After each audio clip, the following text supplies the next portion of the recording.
Hey, how's it going, guys? Wow, this was Oscar and I just finished the podcast, but we're here to tell you that the time codes to all the topics are in the description where you're gonna want to use them because it is a hefty one. This is a 3-hour podcast. We explain why we're in this room, and we get really deep about. There was a 2-camera setup for a while. There was so look forward to that. Yeah. We get really into our thoughts, our minds. We pick apart our brains. Getting emotional. Usually we tell stories, but this one was just in the moment. Emotional stuff. We both almost we almost got a little teary-eyed at some points. Yeah. It's not. Don't expect us to be holding each other. Or Yeah. anything, but, it's a blue banner, but Yeah. I would Still caution yourself that it's don't watch this in front of a lot of people because there's some there's language. a lot of cuss words. That. A lot of cuss There's words, some guys. cussing, but that's it. Cussing. Thank yeah. you. Thank you. The SoundCloud is also in the description if you're probably just want to listen to it anyway. Support's been crazy. We really Seriously. appreciate it for sure. Things have blown up. And that's what we talk about a little bit. Yeah. Thank you. Bye. I don't know. I did See you that soon. again. Intro. Intro. Yeah. All right.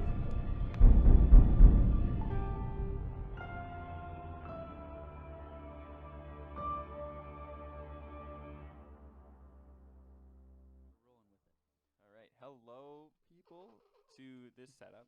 This is a different setup. Hello, guys and 2 gals. cameras. Welcome to Limitless Conversations, the podcast hosted by two broke and enthusiastic teenagers. My name is Ian Boyd. For now. For now, my name is Ian Boyd. No, not for now, Ian Boyd. For now, that's the topic of today's podcast. I am changing my name. I am deciding Gender Oscar's last name seems is more too fitting. is too cool, so I'm gonna change my name to What's- Ian Wolfbringer. We got Wolfgang and Wolfbringer. Ooh, We're I the like we're that. the Wolf Yeah. Pack. I like it. Yeah. Should we change it to Limitless Wolfpack? No, not even Wolfpack Limitless. Cinematics? No, just Wolf Pack. Nothing to do When with it goes on the cameras. screen in the credits, you're just gonna see a big old wolf, and it's gonna say Wolfpack, Wolfpack, all caps, exclamation Are we point. still gonna be like a filmmaking kind of I was thing, thinking we or expand our horizons a little bit, but we could try to. taming wolves. Breeding actually. I've really been interested recently in werewolves. Yeah. On all Sexually. levels except physical, I am a wolf. There we go. Yeah, That's okay. perfect. So, guys, welcome back. Welcome back. This is gonna be the setup for Yeah, today. we're gonna address the elephant in the room. We got a different Ian's gained setup. some weight. Yeah, we got a new setup today because we're very busy, and so we decided to work from here because we want to crank these out weekly. But we're also working on a project that we're editing and whatnot. True. So this is kind of time saving instead of having to go to the studio. You know, It's just a one-timer. We'll be back in the we'll studio. be back in the studio. And I know we Also, said we were gonna get Colton, It's a but busy week. yeah, he only has 2 days available, which happen to be the 2 days that Oscar and I are usually working. But we're gonna make it work, even if that means having to go to one of these at-home podcasts. We're gonna do it. We're gonna do it. That's okay, and we'll find out a better setup right now. Because right now, Mhm. this place is just. It is a MESS Looks like a nest. human baby exploded. Yeah, that would probably be one of the grossest explosions. Because people Yeah. would think, oh, that wouldn't be that gross because it's so compact and small. It wouldn't be much I mess. think it's especially the thought that counts, though. Yeah, but babies, The monitor everything died. fuck. Oh, That's okay. shucks. I mean, it's okay. Yeah. This is whatever. still a blue band one, I think. Yeah, I mean, you can say it once. We Just talked like, about just like a PG-13 exactly. That's what I was movie, gonna you say. can It's a it PG-13 movie. We have one that we can use, and I just used it by accident. once. So Oh man, what are you doing? anyway, back to Oh, babies. fuck. Oh, shit. Damn it! Now it's red band. Oh. Shit. I just the human baby thing. Get off me, Timmy. Tommy, You. you mean? Timmy, Timmy. his son. Oh, yeah, Tommy's back. Dead. by No, the he's way. back in the studio today. Right. He's manning the light. Yeah, Have you for used all it? of our at-home podcasts, Tommy's here. He made a homemade softbox. Only you OG fans will remember Tommy, though. I don't know if I'm covering your face. I'll just spread out. I'm wearing socks with 2 L's on them today. No way. I have left and right, and every time I accidentally put 2 L's on, I'm terrified that I'm gonna get in an accident that day. Yeah, Two and that Ls, like yeah. the people who are checking out my body are like, "Well, there's the problem. He's got 2 left Yeah. feet. What a fucking idiot. He's on the spectrum. We gotta worry about that more than his broken everything." Hey man. Yeah. You wanna see my socks? Yeah, I'd love to see your socks. They're Rambo. Oh, shucks. I'll fuck you up, That's yeah. pretty cool. Where'd you get them suckers from? Christmas. Santa. That's the way you said that. Stallone. He came to my house. He's actually my great grandpa. You know, after everything I've talked to you, like, I know I wouldn't be surprised if you told me that you were related to Sylvester Stallone. Yeah, but that would just be really fucking stretching it. But no, I would be like, oh yeah, really? Okay. Well, it's not true. Okay. You know that, Oh damn, I was excited. I know he's your grandpa. Mhm. That's why I brought it up. Actually, fun fact about my family. Oh, I'm holding the mic like that. I was doing it like this. Yeah, the other day you had like a boom mic. You were like, I was just holding it like this shit, or like doing this. yeah. And Zach looked at me and he started doing it, and he was like, "No, I can't." It's on Sorry. camera. Okay. I thought my mother texted me. What was I gonna say? Arbutus trees are named after my family because my relative and sister was a botanist on Captain Vancouver's boat. Yeah. How about that? That's pretty beautiful. Yeah, I thought so. Arbutus trees are the least attractive kind of tree, though, which really suits my family because we're the least attractive kind of people. Campbell River. Yeah. No, you guys are great. Don't flirt with my family, Oscar. Hey, yo, God yo. damn it. Oh, you know what? Can you just fucking Hey, you did it. You just did it. get your dumb shit out of my house? Get the fuck out of here. You ruined this podcast. I'm You so made sorry. it red band just because you want no, to be it's David not. Dobrik. I so swear, you can it's not. fucking It's get your not David gonna be. Dobrik ass It's out not of my gonna be house. red band. I Oh, swear. the computer turned on.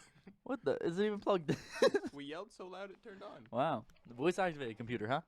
Siri. Hey Google. Okay, Google. Okay, Google. Play Digger Digger. That's a great video, huh? Okay. So let's talk about some shit, I guess. Well, what have we been doing this whole time? Well, I Oscar? mean, Yeah. so, let's get some. Oh yeah, you're gonna hold your water bottle like that, but then when I do this shit, it's fucking weird. Okay.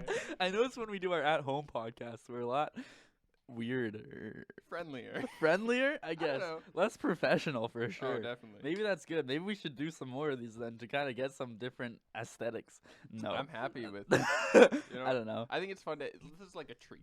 You know? Yeah, it's like a little flashback. Even though we've only been in the studio for a bit, it feels so weird. This Just is what being- it's gonna be like being once we back get the home. apartment.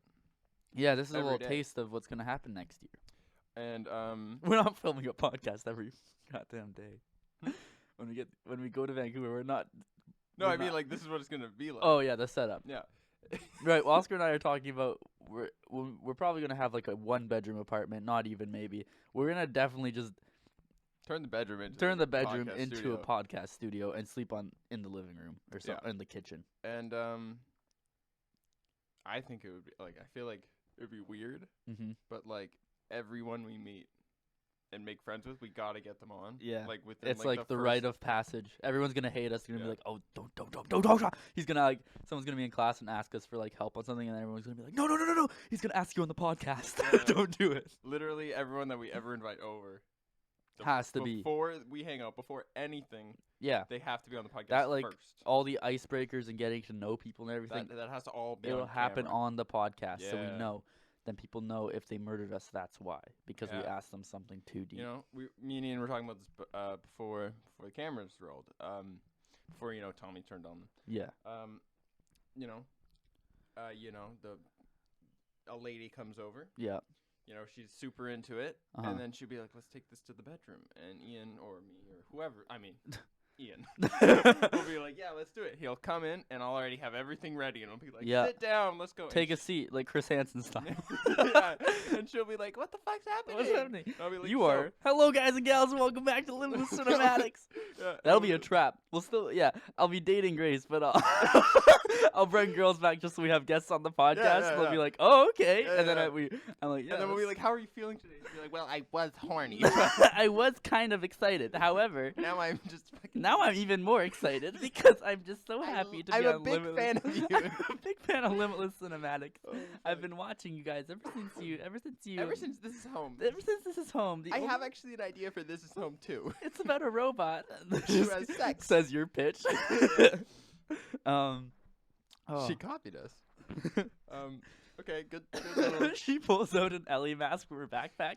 I actually came here for my own I made reasons this out as of well. paper mache. I spent 4 months making this whole costume out of It's a paper replica. Have you ever made paper mache stuff before? Yeah, but that's kind of a simp way to do shit. So, What do you mean? you know, you gotta go. You gotta like go the full send. cardboard and the Cardboard's the cheap way. If you want to go serious, I've done it rarely, all right, but rarely. Mostly just because. For those of you who don't know, Oscar makes a lot of like our props and costumes for our stuff. Yeah, So like the I Ellie haven't- head, I actually have the face right here. Like he Yeah. made this.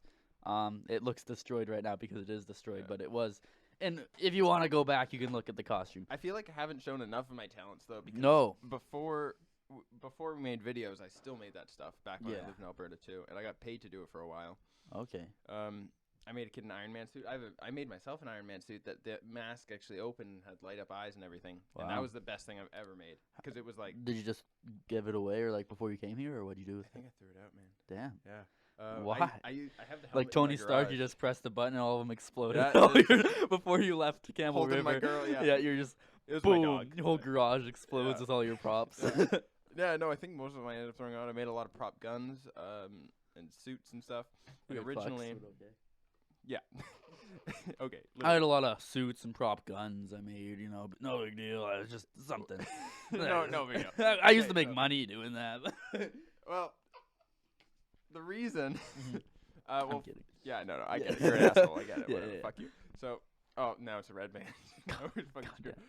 So, like originally, when I got into it, it was because like YouTube, they have all this like how to make R2D2 in foam Yeah. or whatever. So originally it was like EVA foam, like those foam mats you build shit out of with Yeah. hot glue, and then it kind of turned into like using wood. So I started doing because my dad had a lot of like old like saws and stuff, so I would build a lot of that stuff in Mhm. my backyard. And then I built an Iron Man suit completely out of foam. Yeah. And it was okay, but then I was like I can do better.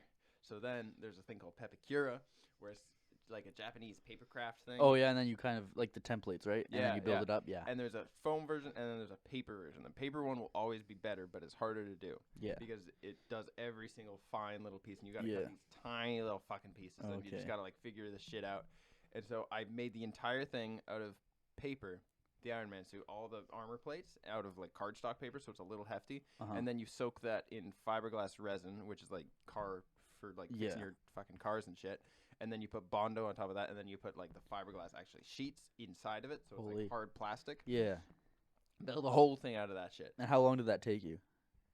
Well, Oscar's like, it's still I'm making it still. no, I finished it. Yeah. The thing about it is, my parents can attest to this. For school, every excuse I got to just do whatever the fuck I wanted, I would take. Yeah. So I went to like a Christian private school, Yeah. and there was a thing. Can where- I make a Jesus out of fiberglass?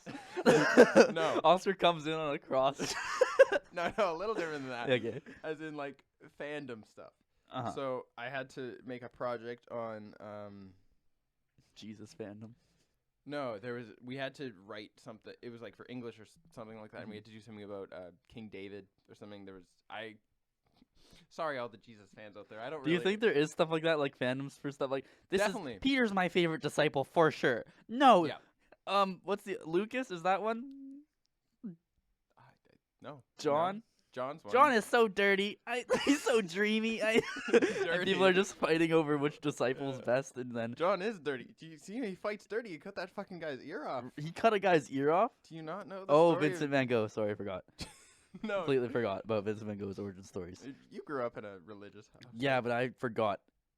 It came in one ear, left the other. Okay. I did not care from birth about Yeah. Jesus Christ. There was a. I mean, sorry, yeah. no, I take that back. We'll I have to did t- for We'll a have bit, to really but sugarcoat this podcast. We're gonna- it's okay. We're not really talking about like I respect religion and all that stuff, and like that sounds so people- douchey. I respect religion and all that. No, like if you believe what you want to believe, I don't necessarily believe in all of it. That's just my personal beliefs, but I don't like hate or like disrespect people who no. do. I was talking to Kayla about that Yeah. at work the other day because we were talking about our senses of humor, and we were actually, I don't know why, but at work we were looking at lists of different senses of humor, and actually I found one that I think is you. Uh-oh. And I was What we were is reading it? them out. I'm gonna have to find it again. I know exactly the page, so I'll pull it up and Okay. maybe we can do that on the podcast. Yeah. But we were talking, and one of them was making fun of religion, Uh-huh. and I was like, I fucking hate that. Yeah. I'm not even like a very like. I'm not someone that's like. Well, I'll do stuff like what I just did, where it's like Yeah, yeah, talking yeah. about and my like fake theory Yeah. about the odd. But like, But, I'm like- not gonna be like making fun of people for believing. No, like that they is can believe in exactly. it if they want. I don't know why I'm so sensitive about it, but like when people make fun of that shit, even if it like just Muslim or like something that Yeah. not like it doesn't have to be fucking what I grew up with. I think I don't know why, but I hate it. Uh-huh. I hate it so much just because like people live their whole lives believing If you that. have a personal attack against that person, And then like gonna, they're yeah. happy. As I'm okay with it if they are being aggressive about it and trying to push it onto you, and you're like, Yeah, whoa, no, that's not okay. screw Yeah, off. yeah, I yeah. don't want. But if they're just living their life and they're happy believing that, And then you go to them and tell them that everything they've lived everything is they believe wrong, is wrong, and that they're stupid for believing it, and Yeah. that they don't have the right to think what yeah, they I want. think that's so fucked up. That's yeah. kind of There is I mean, I'm a white dude, so it's not like I'm like, oh, my life's I feel so like hard. we say that that's our scapegoat for everything on this. I'm just a white kid, but I mean, like it's true though. Yeah. Like I don't Yeah. actually like. I'm fairly privileged, so I shouldn't be like Yeah. being like, oh, my life's so hard. But I like, kinda, yeah. Mhm. Anyway, what were you talking about I with don't the even class fucking remember projects? where I was You going. would take every Right, opportunity that's you got. where. Yeah, I yeah. got you. So okay, yeah. So there was a project where we had to talk about we had to write in our own words or something. Like it was some English like writing thing. Yeah. But obviously everything would end up going towards Christianity. So if you were in English class and they're like, all right, so write a short story, and then you're like, yeah, and they're like, but it's about Jesus. Here's the twist. Yeah, so- It's like, oh. No. yeah. Oh, damn. So classic Jesus. And it was all a dream made by Jesus. And at the end he dies, but he goes to heaven. So there's a story. It's actually not so bad. And on the video I made it pretty badass. Oh yeah. But it was there's a guy named David, like Yeah. David and Goliath. David. He grows up. He becomes King David. Believe it or not, I believe. What'd you call him? David pronounced his name David for sure. Yeah, David. It's David, actually. I know a gay. I know. Probably. Yeah. I know a guy named David. David? David. How is it spelled? D-A-H-V-I-D? No, David. It's David. I And he's- can't anymore. He's my German relative. I mean, Jesus in, Christ. in Okay, German it's well, actually pronounced I that, guess but that's yeah, understandable. Yeah. Okay. Anyway, to my video. So it was King David. He becomes, and Yeah. later something happens. He fucking fucks up someone, and he gets in a fight with someone, and And he says that in the Bible. takes out a kingdom. Yeah, he fucking he fucks fucking- up someone and then fight gets on fire. I don't know. Fight. There's a fight that happens For sure. but it's like A it's brawl. Not like a war. It's like a personal. Like, Yeah. He goes to take out something. Getting down and from dirty. the inside. Yeah. Oh. And so from the inside of the system. Yeah. Okay. So I made an action video. I had Uh-huh. one of my friends, and I brought this. I don't know how I got away with this. I'm just saying, 100%. I just bought my Canon T2i, Ooh. making videos, making Heck fucking yeah. awesome videos, and I brought prop guns to school. One, that is illegal. Yeah. Don't know how For I got sure. away with it, especially at a private People do that on Christian Halloween school. all the time. Oh, at your school probably Like not. that. Like I honestly, as I was making the videos, people would walk by and be like, "They're fake, they're fake, they're fake," and they're like, "Oh, okay." And I was like, "No, people should be like fucking like calling the cops right now." No, you're not intimidating. I mean, I Oscar. was, I mean, I was giving them out to my friends because I had like people with guns walking around the school for the scenes. Oh God. Um, There weren't. You realize there weren't guns in biblical times, right? no, I'll get to it. I'll get to it. They used stones and Yeah, slings with just let me rocks in fucking them. get Okay. I fucking forget where I was at. And nails. Thank you, Ian. Thank you. No So problem. you just let me fucking explain myself. It make a lot more sense. So, I don't even remember where I was now. You had but- fake guns. There was the war with David. Oh yeah, Yeah. I know. What I was gonna I'm really great at this today. The one, yeah, you're actually really Thank good you. at this. The one thing that I can only think right now is the fact that it was just goddamn Alberta. It's like Goddamn you could. Alberta. I think it's just like here. If I did that, I'd be fucked. I think Mm, here's a little more sensitive to that. yeah. I think Well, yeah, Alberta's definitely. a lot We were more. filming that one where Zach had that super fake, like alien-looking Yeah. gun, and a cop was at our school, and he was like, or she was like, that's probably not a great prop to be having around here. And it was like the Yeah, most yeah, yeah. plastic-looking alien. Yeah, it think, was a yeah. Dollarama gun. Alberta's very like southern. I think Yeah. they're like hillbilly, Hillbilly. redneck. So I think it's like a little bit more like they're not too worried, but Yeah. maybe they should be. I mean, nothing That happened. was a I killed fucking someone. threat right there. maybe they should be. No, I just say, shit's happening. It's a weird world we're living in. Crazy world we're living in. So anyway, Cults. so I'll get to that later. Yeah, okay. So I had to write a story, and then I just got my camera, so I was like, can I make a video? And she was like, sure, you can make a video. So I was like, I'm going to do a modern twist on the story.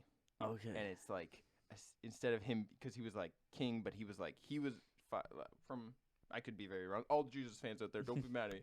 But I think he was like, he wasn't up in his tower watching the wars fight. He was down there fucking dirty. Getting there. He's like a like respectful that king from Aragorn or whatever. Yeah, from Lord of the Rings. yeah. Yeah. So I was like, he's a secret agent, CIA, and he's infiltrating, like, I don't know, some terrorist thing or some shit. And, like, so he had a pistol, and I had my friend, like, do a roll and oh, wow. shooting people. You always had that one. I was that one friend who could do a somersault. Hey, we need you. Well, what I did, I remember this, because, like, after I did it, I was like, man, I really showed them. But I was like, okay, so just roll on the ground. And we had uniforms, and the uniforms had, like, beige pants.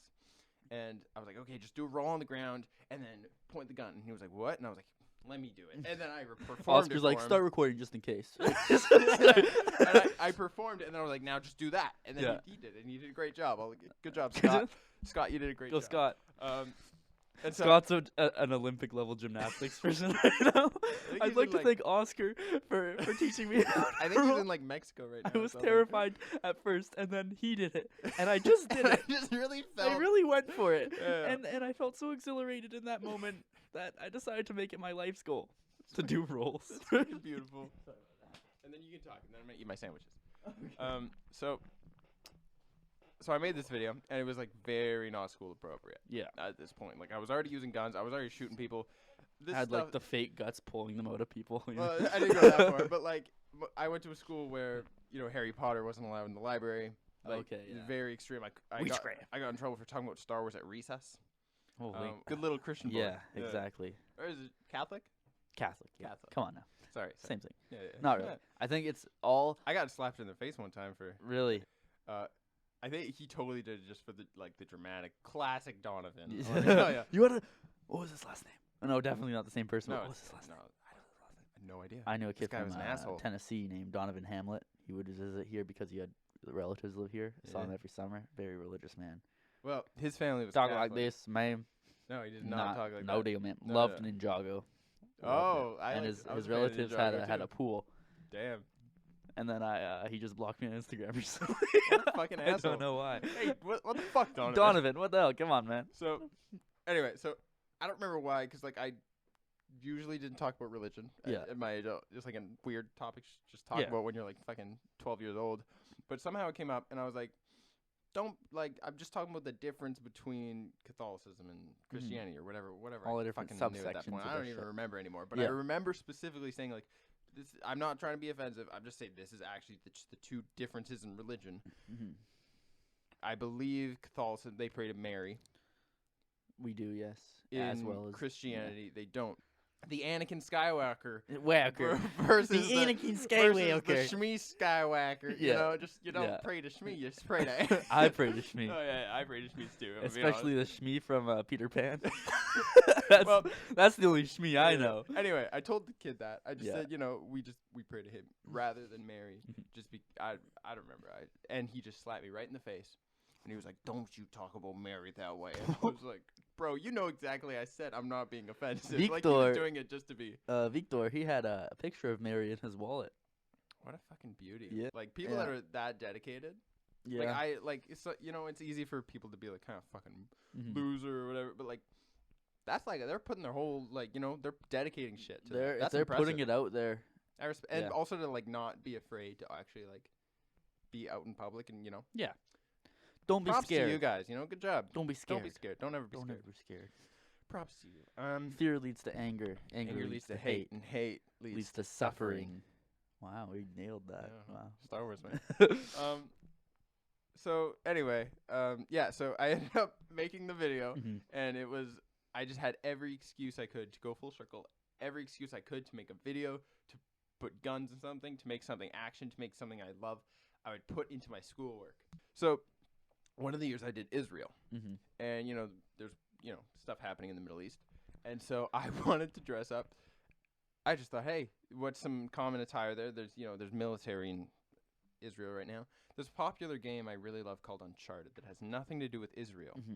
And I thought, I bet these fuckers I could sneak it in and just dress up as Nathan Drake. So I did. I bought a Henley. I bought, some cargo pants. Yeah. I bought some leather. I bought some rivets, and I built like those shoulder holsters for guns. I Oh my put God. that on. I was Nathan Drake. Yeah. I was on my phone all night. I had my booth, Uh-huh. and I had I just wrote some, fucking white glued it to the thing. Yeah. Had my feet up, and I was on my phone, and parents were just walking by, and I was like, I was just doing that shit. And I was on Twitter. Israel. no, like you're supposed to be like, hi, come to my booth, and I just didn't Israel give booth. two shits. And I was on my phone scrolling on Twitter. Wow. This was like grade 6. I was on Twitter. On Twitter in grade 6, huh? I think it was the first day I had Twitter. I was trying to figure out how to use it. I didn't get Snap. Do you remember when you got Snapchat? Yeah, because I was hitting on a girl. This first time. Oh wow, really? Yeah, I got it. I was just just to hit on a girl. I was just talking to Noah when I first got Snapchat. Yeah. I have a screenshot still of the first Snapchat Noah sent me. Well, that's exciting. Yeah, Is it cute? It's going, and it says "I am a llama." Oh, that's quirky. Yeah, that's really. quirky. Yeah. Jeez, I got it. Like add in a little derp or Derp, something. Yeah, maybe. Oh yeah, the Yeah. XD. Yeah. I got it like in grade 7 or something, and it was a big moment. Then I got Instagram. Fuck yeah. and No, Instagram was the first thing I ever got. Really? No. I And may that have, was because of a girl too. I may have got Instagram I first. think all my actually. social media I've ever gotten is because of girls. I got Instagram when I was 13. Oh. You got it before that, probably. Grade 6. I think that's 13. Maybe the same year. Yeah, 13. Maybe. I don't 13, yeah. I was like, I don't remember it was a big thing because I got it first before asking my mom if I could get it. Bad boy. And then I walked out to the kitchen like right after I downloaded it because there was a girl. Yeah, I got it for, yeah. I've done all my social media, everything I've ever downloaded is because I wanted to talk to a girl. Tinder. Chadster. No, then I walked out to my mom and I was like, hey, Mom, I think I'm old enough. Can I have Instagram now? She's like, and she was about to say no. And then my sister's like, just let him do it. It's fine. He can make himself private and everything. And then Mom was like, fine. I'm like, okay. And as I'm walking away, I didn't realize I synced my contacts to like automatically follow them. And it was like, Ian Boyd started following you 10 minutes ago. Oh. She didn't really say anything. She was cool about it. Yeah, but that's like good. it was, yeah. Yeah. But then I liked the girl's like a picture from like a month ago. Oh yeah, I did that too. And I then- liked every. And then I fucking couldn't photo she unlike had. it because my phone was like a weird rate and it like was cutting off the likes and everything. Yeah. It was bad. Yeah. And then I remember getting my new phone like 2 years later after the girl and I had already talked and everything like that, and like we were friends. Mhm. And I went back and I unliked just Good man, just good like man. get that unfinished business out of the way. Yeah. Get that. Yeah. Yeah.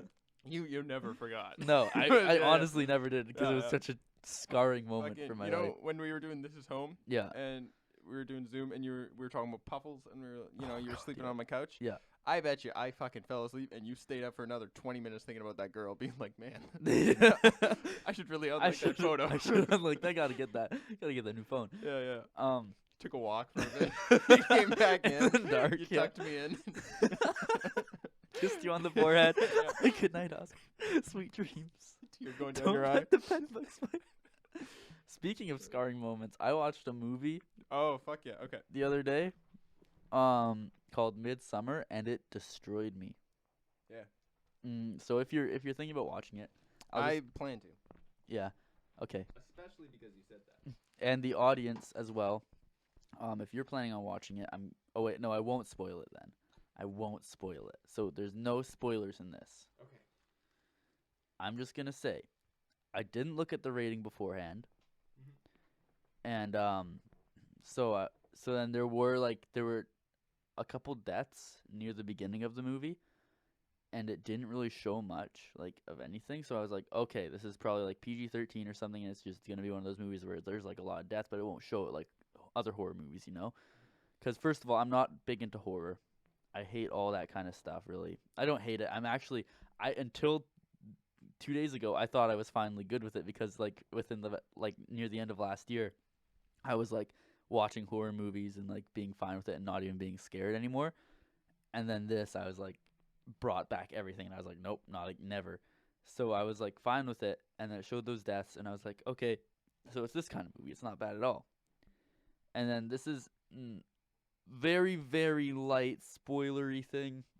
Are you okay with that? Okay. Then there's so it goes on for a while without there being anything really. And I'm like, all right. And then there's a scene where someone jumps off a cliff. And I'm like, okay. So they showed them jumping in slow motion in the air and everything. And I'm like, all right. It's just going to like cut away before they hit the ground. The class like sound and then the people's reaction. It shows this person fucking smash their face into a rock. And it just like, boom. And like then you see the reactions. And I'm like, I just sat there. I was with Grace, and we both just went, "What the fuck?" Like in slow motion, the face just explodes on a rock. And then like I was reading YouTube comments and stuff like that, and people were like, "I have worked with people like crime scene investigators, and apparently like they did a really realistic job of showing the gore in this." And then there's just like tons of stuff like that. I bet you. Just I haven't seen it yet. That was, I mean. You're a writer, you know this. Yeah. Anything in a fucking movie. This is one thing that I hate on Instagram and stuff. I've realized that like fans put on Tumblr like, oh my god, I just realized this. It's just annoying to hear that sometimes. Yeah. But like anything put into a script, has meaning. It's never a coincidence. And so for them to cut away every time and then show it was 100% intentional. Yeah. That's not a coincidence. Oh, right? for sure. That's to fuck you up. You're gonna think that they cut away. You have gotten comfortable to not seeing it, and then they fuck you up. Yeah. Right? For sure. Yeah. For sure. And the movie, it was shot beautifully. Cinematography was great. The effects, they're on drugs for a lot of the movie, but they do it in such a subtle way where it's like you the viewer on it, so they don't really address it, but occasionally like a tree in the background, like the bark will be like kind of moving in a pattern, and like the flowers on one of the people's heads, like the middle part will be like growing and shrinking like subtly. So it's like, and the color palette's just amazing. And the acting is like incredible, but just that part, I like the gore. There's not much gore. There's just like 2 or 3 scenes that are like unsettling. Yeah, and then like the end of it is just like, I understand what the end of it meant, like symbolized. I explained to Grace what it was, but like after it was done, I was just kind of like silent, and then we were both kind of silent, and then like before like laying down, then she just starts crying, and like, what's wrong? She's like, I didn't like that movie. That was not a fun movie. And I was like, no, it was not a fun movie. Good story, though? Incredible story, right? No. No, you're not? Nah, it wasn't. I watched other people. It's made by the same guy who made Hereditary. Okay. And apparently that one was really well done, and people really liked that one. But apparently this one was not as good as that. It was a good story. It had like a lot of... It kept you invested in the characters and everything. Kinda? Kinda. It was a slow burn for sure. It wasn't a movie that you were like, holy fuck, this sucks. It was like, no. Holy fuck, I'm disturbed. Right? Yeah, it was like a... I don't like this because of how fucked I up wanted to watch it, but at the same... Like, because once that stuff started going down, I wanted to still watch it. There was not a point where I was like, oh, I'm bored. Like, I was like, okay. Yeah. So, I'd say it was a well-made movie. Yeah. It wasn't amazing, like, Oscar-worthy or anything like that, I don't think.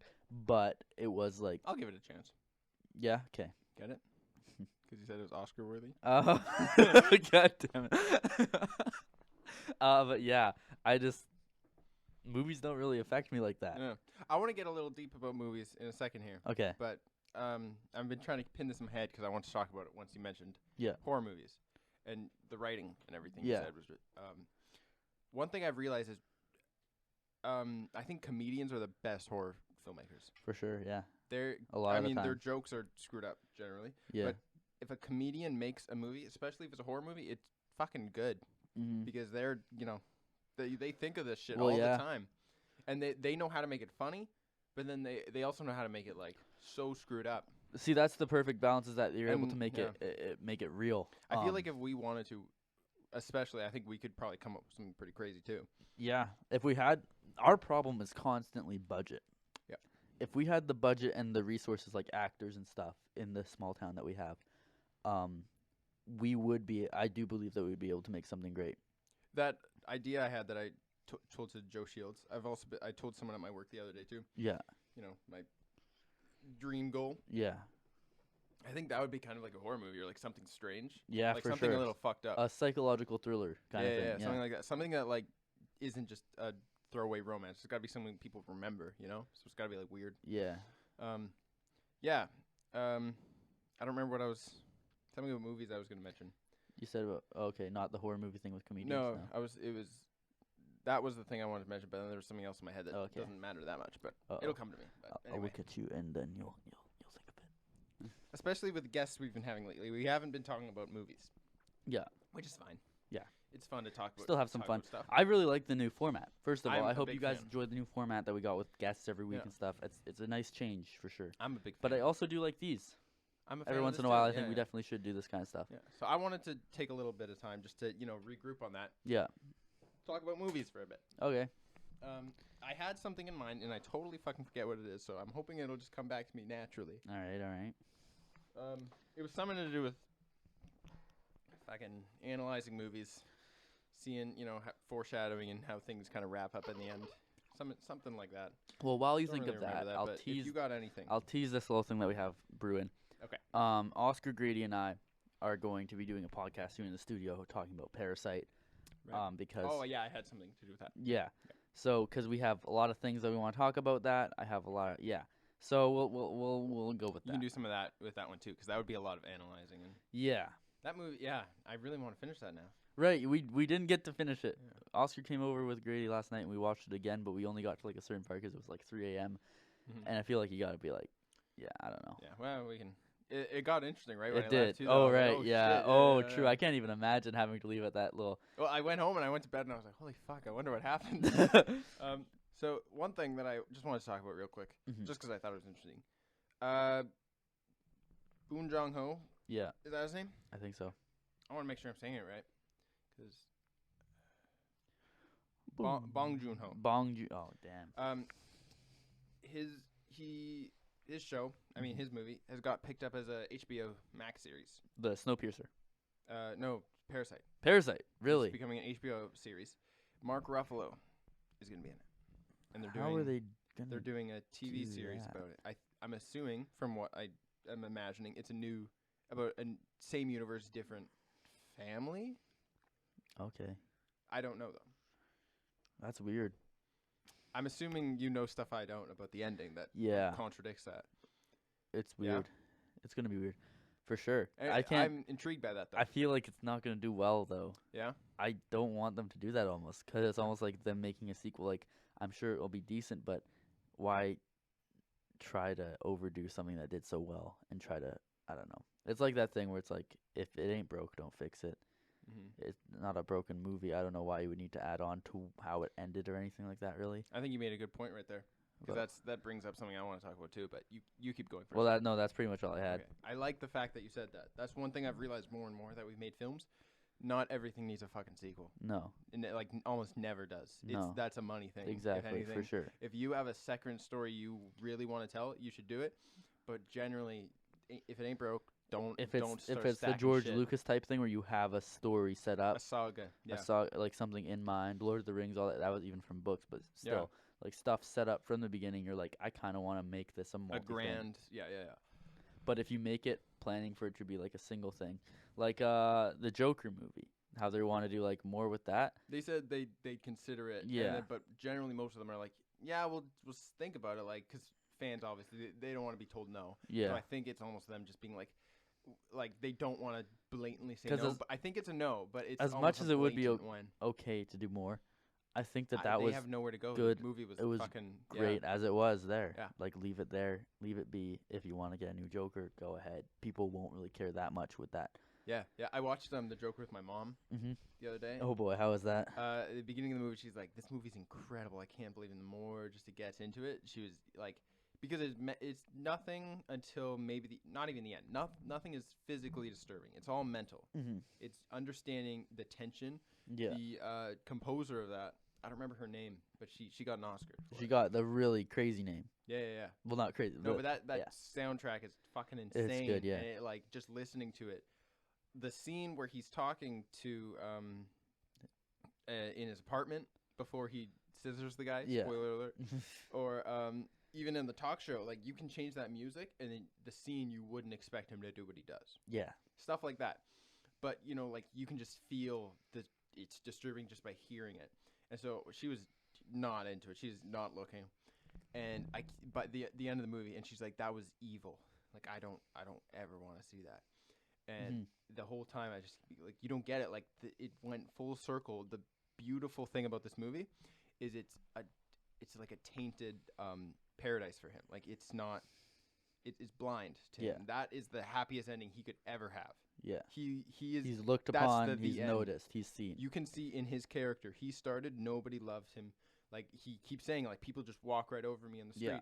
By the end, they're carrying him. They're praising him. That is the happiest ending for him. But as an audience member, you can see his life. That it's a tragedy in our eyes. But to him, it's the happiest fucking life of ever. Yeah. And that's comedy. That's what's great. That's the greatest thing about that movie. Is that it was meant to make you feel uncomfortable. I think when people like. That's one thing I think people said about the Joker, and I get it. If people actually do have a problem with this movie, I'm not going to say you're wrong. Yeah. But lots of people hate the movie because of how disturbing it is. But I think, and maybe it's just because we're filmmakers, but I see the fact that it's fucked up is what makes it great. The thing that I noticed recently with Joker and Midsommer, is that there really are, which I kind of knew, but I didn't really realize, or like not realize, but like fully grasp the concept. There are no boundaries in filmmaking. You can make whatever film you want about anything, pretty much, and it will. It depends on how you can deliver make it. People choose because of ratings and money not to make what they want and hold themselves back. But literally, you don't have to as a filmmaker, and you can make something completely disturbing. Yeah. And like there are no bounds really when it comes to it, but a lot of people use bounds because they're scared of passing them. And also they don't want to like. There's a thing. People really. There's a lot of people that hated the Joker, with a passion. There's a lot of people. There's a family I met last year. This has nothing to do with the Joker, but they were talking about Stranger Things and A Quiet Place, and they said those movies are evil. From the first minute I saw the spoiler for A Quiet Place, when the kid dies, they said we stopped the movie. People that make movies like that are evil. They're fucked up in the head, and not to say those people are wrong, but one thing I've noticed I do a lot more, and I'm glad I do this. It sounds so like high maintenance and like special, but I compare movies to paintings now. I've realized a lot more. Every time I look at a frame, if it could, cinematography wise, every time I look at a movie to judge if its cinematography is good, one, if the story matches it. So for instance, in like Shazam, when the kid version of Dr. Savannah or whatever is looking at that orb, the reflection is in only one of his eyes. That kind of stuff was depicted in paintings. They'd be all over it. Like all the symbolism of the child getting killed or whatever like that. It's like that's exactly but that artist isn't evil. No, and that's what I'm thinking is he's praised. People don't understand that filmmaking is 100% equivalent to art. Painting, anything. And I think of that also with acting and stuff. When people complain about I'm getting off topic. I'll stick to what I'm trying to talk about. But yeah, people they look at it and they don't like it. They're uncomfortable. Therefore, it's a bad movie, which is not true at all. No. You can look at a piece of art and go, that is so fucked up. I am unsettled by this. Look at the work put into it. Look at how every single stroke of paint, it's all planned. And if a movie makes you uncomfortable, that never means the movie's bad. You need to look at the people that put the work into that. Because at the end of the day, that's what movies are supposed to do. They're supposed to make you feel something. Like what we've talked about before. I don't care what people say. A movie is good if you can feel the passion put into it. We've said this before, and it's like the passion. We made fun of it, but it's true. Like a painting is good because you see the passion. Some kid could fucking do this shit. Modern art, that's fucking bullshit. Get that out of my face. If you can see it, it's good. It has nothing to do with if it makes you uncomfortable, because that's what makes it good. You can feel that someone intentionally tried to make that uncomfortable. Yeah, and it's the same thing with movies. And I feel like it's a reverse with a lot of kids. Like people our age and stuff, they look at the art and stuff like that. That's really uncomfortable and weird. And they're like, "What the hell? No, that's stupid." On like the polar opposite though, there's a lot of people that ignore all that, and just because it's disturbing, they think it's great. Yeah, like I think this is a high school thing, but people fucking love Heath Ledger's Joker, and I think it's just because everyone else was like, "Oh my god, look at it," and then they haven't even fucking seen the movie, but it looks weird. So now all of a sudden they're putting it on their fucking Facebook profile pictures, the Heath Ledger Joker. Serious. Yeah. It's like people are like Tim Burton. He's a good filmmaker. There's nothing wrong with him. But I'm just saying people dive towards that on the polar opposite. Just people strive to be different, but then everyone does that, which makes everyone the same. Yeah. Exactly. Beautiful. Thank you. Got really deep there for a second. Yeah. My bad. So there's a couple things that I was interested in talking about. One's a throwaway. You haven't seen The Watchmen yet. The No. HBO Max or the HBO series. No. I haven't seen anything to do with Watchmen. I would recommend not watching the movie. Okay. Just watch the show. All right. If you do ever watch it, I mean, I can give you my crave. I don't care. You can watch it. Okay. I can give you my crave. It's really good. And Yeah. the guy who made it. One thing I think maybe especially because I watched it. The first episode I watched without Jada. Yep. And I was like, holy shit, this show's crazy. And then I read or I listened to a podcast about the show, and it blew my mind because of this. Do you care? You don't. No, you can just go for fire away. Okay, so I know the basic plot of Watchmen. Yeah. 'Kay. So it has nothing to do with the movie. It's a continuation of the story, and popularly, the writer of Watchmen never wanted it to be a movie. He hated the idea of ever making. He didn't even watch it, right? No. Yeah. And this idea, I think his name is Damon Lindelof, is the guy who show runs the new Watchmen. Went to this guy and was like, I don't want this. And he respected that and said, I'm not good. Because originally, they've been trying to do this since 2008. Mm-hmm. And he was like, originally, it was going to be from the book. And he realized, I don't want to make you mad at me. So instead, I'm doing a continuation of your story. Mm-hmm. So it takes place modern day. And Vietnam is a state of America and all this stuff like that. And something really interesting is the beginning of the show opens with this KKK group burning down like a black civilization in the 1800s. And it's like, holy shit, that was weird. But the whole thing about Watchmen is alternate reality. Yeah. So you're supposed to believe that's alternate. But that actually happened. Like this whole thing that happens where they're just like burning people's heads, all these white people, that's real. Yeah. And that's the one thing that's like, holy fuck, like this show's fucking weird. And you can, same thing, you feel the passion. And this guy's like, he didn't experience any of this stuff. There's a interview where he's like, yeah, I just read this stuff online. I'm a white dude. It had nothing to do with my family, but I think I can tell something crazy here. And he did it in such a non-offensive way that like people wouldn't watch that show and be like, oh, this is wrong. This is evil. I can't look at this. This isn't art. Like he did it in a way where I think anybody could watch it and think it's art. It's weird. It's HBO. So there's like nudity and all that shit. But yeah. So the show ended. I'm just going to go right there. I won't spoil anything. Yeah. But he said, I'm not doing a season 2. He said, there's no way in hell I'm doing it because I've told my story. I respect that, If someone wants to do a second, that's up to HBO. I'm not touching that. And HBO originally was like, yeah, we're going to be doing a second. It'll give us money. And then he was on a podcast or something, and he mentioned, I've told my story. I've told everything I wanted to tell. I have no plans to continue that. And it ends in a really good way. I love the ending. And so HBO said, you know what? We changed our minds. 1 season, that's it. It's a limited series. So they're just putting that out. No season 2. Cool. And I really like that. I guess I'll spoil a little bit just because it's pretty good. But so the main character turns out to be a relative of a kid that experienced like the attack in the 1800s or whatever. Yeah. And she, through the story, she has a husband whose name is something Abar. Mm-hmm. And they have 3 white kids. They're both black, played by a Black Manta. 3 white kids who are both black? The dad is Black Manta. Like the guy that plays Black Manta. And they have 3. You took me for a ride there.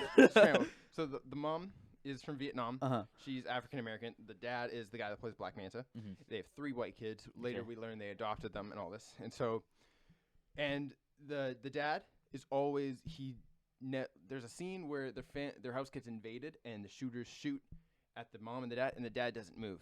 It's super quick. You don't even notice it, but she pushes him out of the way. He looks at it and he just watches the bullets come at him. And he's just a regular fucking dude. Mm-hmm. But he's just a little bit off. And the kid's always asking questions like, Daddy, what's this? And he doesn't answer it correctly. Yeah. But it's like just these quick things where you think, oh, it's the alternate reality. Later we learn that he's Dr. Manhattan. Okay. He's been in disguise all these years.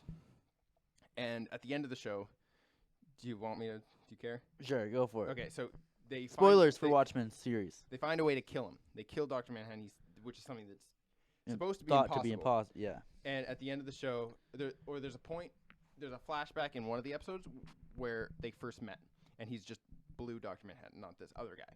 Yeah. And she asked him something where she's like, "Is it possible to transfer your powers to someone else?" And he's like, "Well, what came first, the chicken or the egg?" And he's like, if you ate this egg, maybe I could transfer my powers into that. Just as like a little joke they had when they first met. Yeah.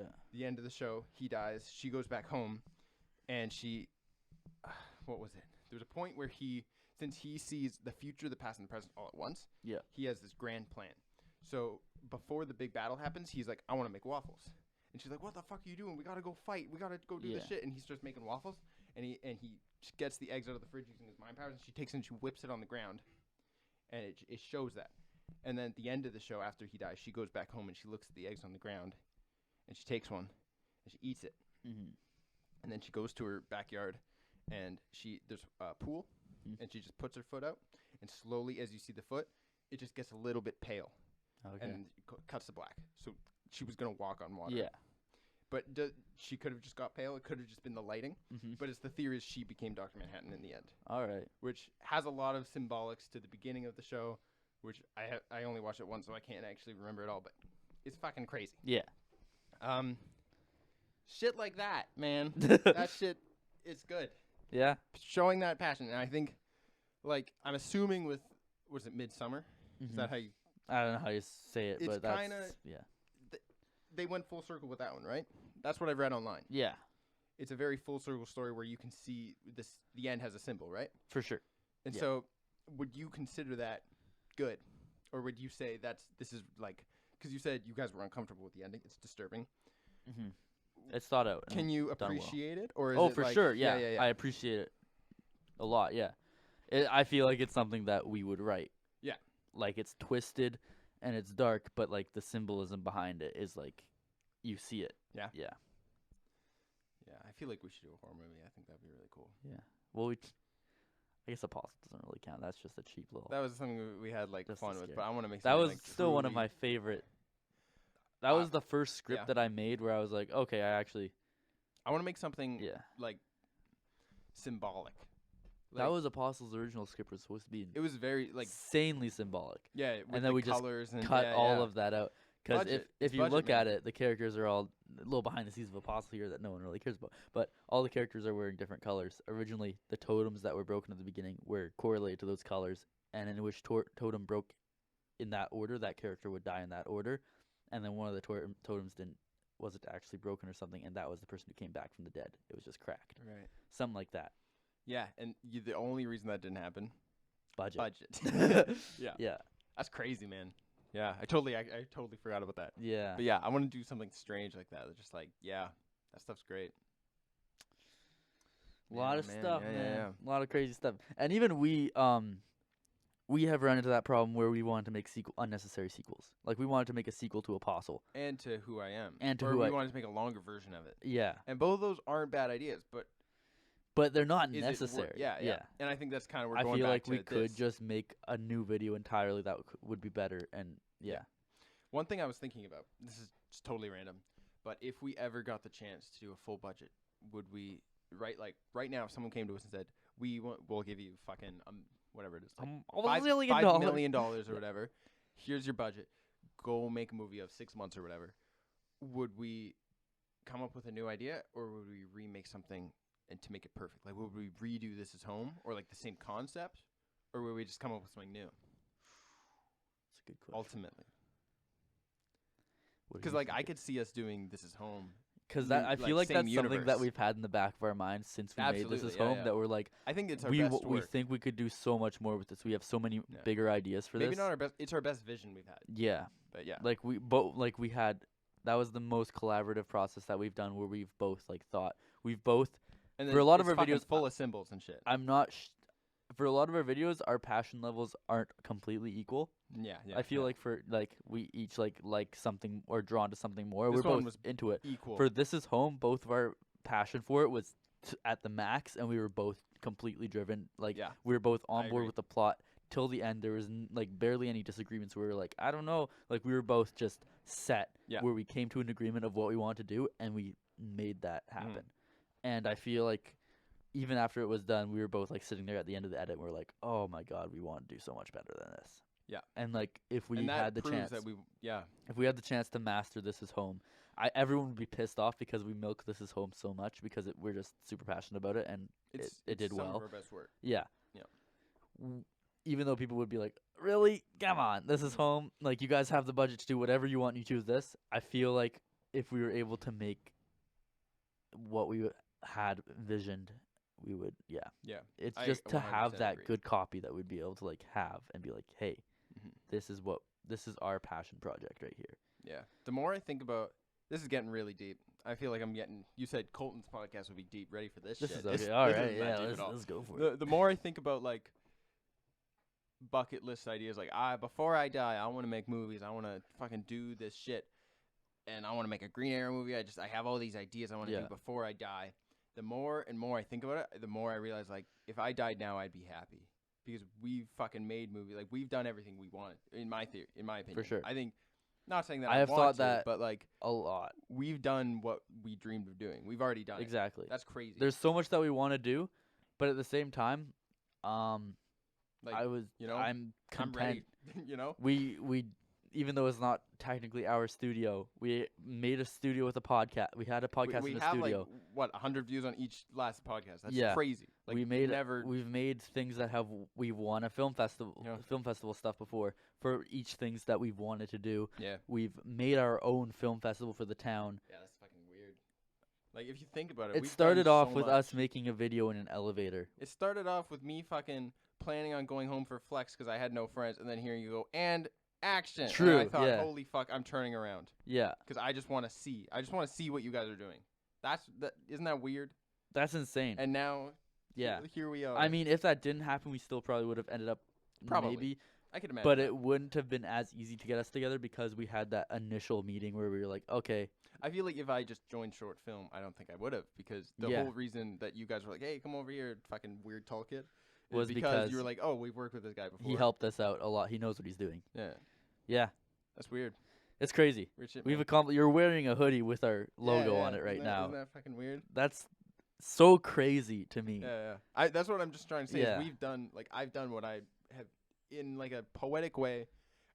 I've done what I've wanted to do with my life, Yeah. not in the way I ever thought it would turn out. Because I'd- when you're a kid, and I imagine I want to be an actor, I want to be a filmmaker. I imagine fucking being at fucking Hollywood doing this shit. On the big screen. But I've realized that maybe that's not what I like. As much as I would love that, we've done, I never thought. especially with the Hollywood yeah. thing. There's budgets. There's corporate. You have to deal with. Oh, we're gonna cut this scene out that you really love because of time, or because if this movie's 1:30, we can show 6 more showings. Uh-huh. You got to deal with that shit. With this, we're making what we love, however long we want it to be. We get to actually. This is like the glory days of filmmaking. We kind of touched on this at a podcast before, but we're doing what a lot of people can't say that they're doing, that they've Yeah. done in high school and all that stuff, is that we're living our passion and we're doing what we love doing and getting paid to do it at times and Yeah. loving doing it. And a lot of people can't say that they do that. What if this is us peaking though? I know Like, exactly, but that's the thing. I'm almost okay with I'm happy with it too, honestly. like if this is the end of Limitless Cinematics and we move on to better things or even on, that's change fine. jobs. Like I'm not planning on doing it anytime soon. no, but yeah. no, for sure. If in some world where this all falls through, Yeah. we don't end up doing well in film school or anything like that. We're like, all right, we're gonna just try to change professions, whatever. Just leave this in the past. Mhm. We have built something Crazy. And that I'm one happy thing- where it is, and I feel like for now it can only go up from here for like at least for a bit. One thing that Jada told me, and it kind of like not emotional, but Mhm. like it really like gave me a little butterflies. We've actually, it sounds so fucking big penis to me, but like there's people that make stuff because we've inspired people. For sure. That's weird. That's what Hagen told us, that there were Like- kids that were making stuff based on our videos. And the girl from Carrie High, what was her name? I think it was Lynn Tran. The girl. Oh, right, the yeah. Life of Visco girl. I checked her YouTube channel. After the film festival, she makes videos all the time now. yeah, I it's crazy. don't know if this is true, but I feel like maybe we ignited that, and that's weird. That's like special, that like we've actually It's insane. We've It really is. because like the idea that I've always had as a kid, especially because of like Stephen Amell and stuff, is if I ever become famous, I want to use my position to make people inspire people, For sure. and we've done that. Yeah. That's what I'm saying is like we've done anything I've dreamed of. If you just look at the fucking words, we've done it. Not Yeah. saying that the vision, but Not on the words- scale that we words on a wanted to, board, but for sure can we check it have off. done Yeah, it. yeah. Yeah. That's weird. We have. Yeah, I know. I hate people probably are sick of us talking about this, like what we've accomplished so It's much. weird. But for sure, we've inspired people. we've got emotions out of people through our videos and stuff. Yeah. We have made people feel things, That's weird, man. whether it be happiness, sadness, or hatred for us, and like being like, oh, that's fucking stupid. Yeah, but yeah. and like we've brought people together too, not just us, but like Yeah. we've weird. made friends like throughout all this that are like probably lifelong friends. I wonder what this new phase is bringing up. Exactly. That's the thing, is that you cannot. I will not even begin to guess what's in store for us, because if you look back months from now, I would have never thought. Vancouver Film School, I never would have thought we'd do that, for one. That's No. the most expensive film school in Canada. We're going to it. It's like, And the biggest. Like, yeah. I thought we'd be going to, you know, I'm not going to say the name. I Yeah. thought we were going to some fucking school. Yeah. Like, But no, like if you at the even the beginning of 2019 or end of 2018, whatever, right before we made This Is Home, if you told me in like no, never would have dreamed it. a few months we'd have our own film festival, you'd be wearing the logo on a sweater, we'd have our own microphones, a Zoom recorder, podcast with hundreds of views on each episode, I would have been like, funny. That's a good one. Yeah, I never dreamed of this. This is like the more you fathom it. Like there's a thing.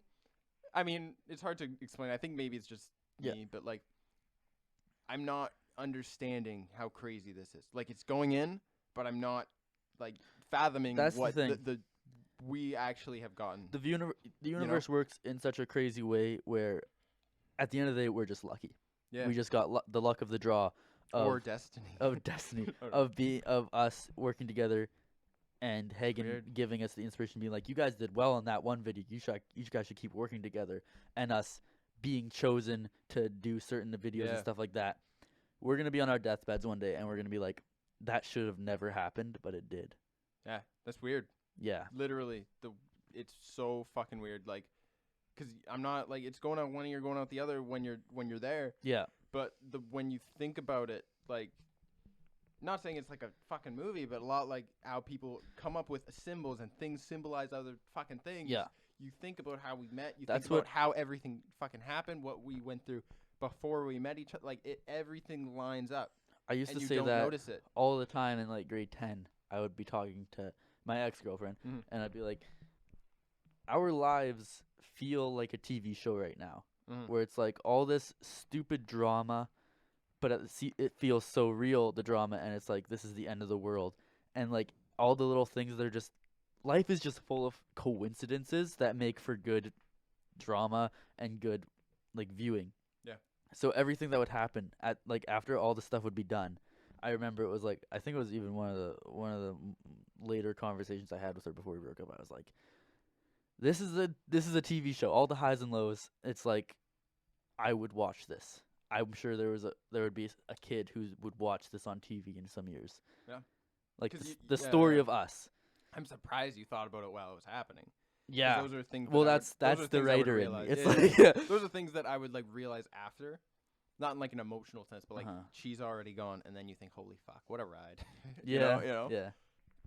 So I was opening the other day, and I was so tired, and maybe I was just sensitive because of that. But I was setting up the patio outside. It's fucking dark out, and putting the chairs out, and I was don't know why, just pops in my head. I was like, people hate Batman versus Superman, and I fucking love it. I thought Yeah, you were yeah. gonna be something like No, mental notice or no, something. no. I told you. Oscar, you let this run your life at this point. Yeah. Holy, it's been years. Yeah. Get over it. No, I'm like, That I was like told you. 2016. I told you this isn't emotional, but You were sitting there doing your business, and it popped. People hate Batman versus Superman, and I don't get it. I No. love that movie. I think about this all the goddamn time. I think, why do people dislike it? And I don't know. Like, Oh my it's one of God. those things where I'm like, you don't understand. This scene means this. But the more I thought about it, the more I was just getting emotional, thinking about how fucking I love that movie to bits. The ultimate version, that's like the director's cut. You can clearly see there was a corporate thing where they started cutting scenes and being like, we don't need this, we don't need this, we don't need this. Because the movie got its money. It's the fucking corporate doesn't care. It made double the money, so they're living happy. Yeah. But the director obviously wasn't too happy with the fact that cut all that shit out. The movie, when you watch the director's one, it's fucking like every time I watch it, there's something new that I'm like, holy fuck, that means that. Because there's this piece that's not in the theatrical where Lois is examining that bullet. and she goes to talk to the fucking General Stanwyck or whatever, who was in Man of Steel. Turns out he's Martian Manhunter. Twist for Justice League released the Snyder Cut. And so she goes to him, and he's like, this isn't a bullet that the military makes. This is from LexCorp. And so she goes to figure some shit out there. And then there's that wheelchair thing where it blows up in the thing. And something happens at some point where they're like, that fucking thing blew up, and Superman had no idea that shit was in there. And then the guy's like, oh, by the way, the bullet came back. It's made out of lead. And she's like, it's made out of lead because Superman can't see through lead. Okay. And so the fucking wheelchair was made out of lead. And there's all this shit. And there's a thing about Lex Luthor where the reason he wanted to fucking fuck them up. And something that fucking, I think is mostly because I read this. This is so off topic. I'm sorry. Just like, it always pops in my fucking head. But I'll let you. I think each podcast should have a certain designated amount of time for Oscar to talk about Batman vs Superman and why it was really mostly Zack Snyder. But, he mentions something because everyone makes fun of the Martha thing.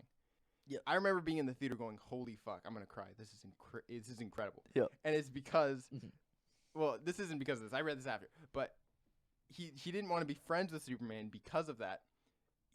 There's a deleted scene that's not even in the Ultimate Cut. So I guess people will be like, well, then how do you know it's true? Maybe it's not true. But he said he wanted to kill him even more after he said that because the whole movie he's thinking Superman is this bad guy. He's been planning all this shit against Batman. So when he says that, he thought he was like threatening his mom. He knows something. So he wants to kill him even more at that point. And then, and then I'll admit, the piece after that's a little weird. I'll Should try we to check the cameras? Yeah, okay. Yeah. I'll try to cut the. This is gonna be a long one. Yeah, I'll try to make this quick. Okay, I'll cut it short. I'm sorry, I'm talking a lot, but this fucked me up. It's okay. And I really have to set it up so people understand how I feel. Yeah. But you're like, oh, just fucking get over it. No. You're right. It's 2016. No, I'm not gonna get over it. So he wants to stop this fucking shit from happening. Yeah, and so he's fighting Superman, being like, I'm not gonna let this fucking shit happen to me. Kill him. Robin's dead. I'm fucked up. Robin is dead. I gotta fuck up this guy. I gotta fucking Superman kill him. turned to Joker and killed Robin. That's actually a deleted scene. Yeah, it's actually in it. And man, if you just saw it, man, you'd understand. Yeah. No, so Superman, the whole fight, generally, he's just trying to talk to Batman, and then he's like, okay, this fucking asshole's not wanting to talk. Okay, let's beat him up a bit, a little fight scene. Yeah. And finally at the end, Batman takes out the fucking spear because it's symbolic of the spear that killed Jesus. Because in biblical things, after he died on the cross, they stabbed him with a spear, and so symbolically, so symbolically took out a spear to, because he's fucking Superman. Yeah. And the last thing he fucking says, this is what fucked me up, because he thinks this guy is the fucking demon scum of the earth. And there's two different sides to this scene, and this is the art of that fucking scene that fucks me up, is fucking, he goes to kill him. He's like, I gotta kill this guy. This guy's just like Joe Chill. And Superman's on the ground saying, save Martha. Don't know why. He could have been saying save mom, I'll admit it. Yeah. But that makes me almost want to cry, because he's saying save my mom. That's the last thing. He knows he's going to die at that point, and he's just saying, I'm going to die, just save my mom, dude. That's like, that fucks me up, that he's just, at the end of the day, he's not punching, he's not, wrestling and trying to out of there being like, bro, you don't understand. He's already given in. He's just saying save Martha. And then he's like, holy fuck, you making threats. And he's like, no, I'm saying save Martha. And it gets intense. He's going to try to kill him. And then Lois comes and goes like, dude, that's his fucking mom's name. And then at that moment, Batman realizes he's Joe Chill.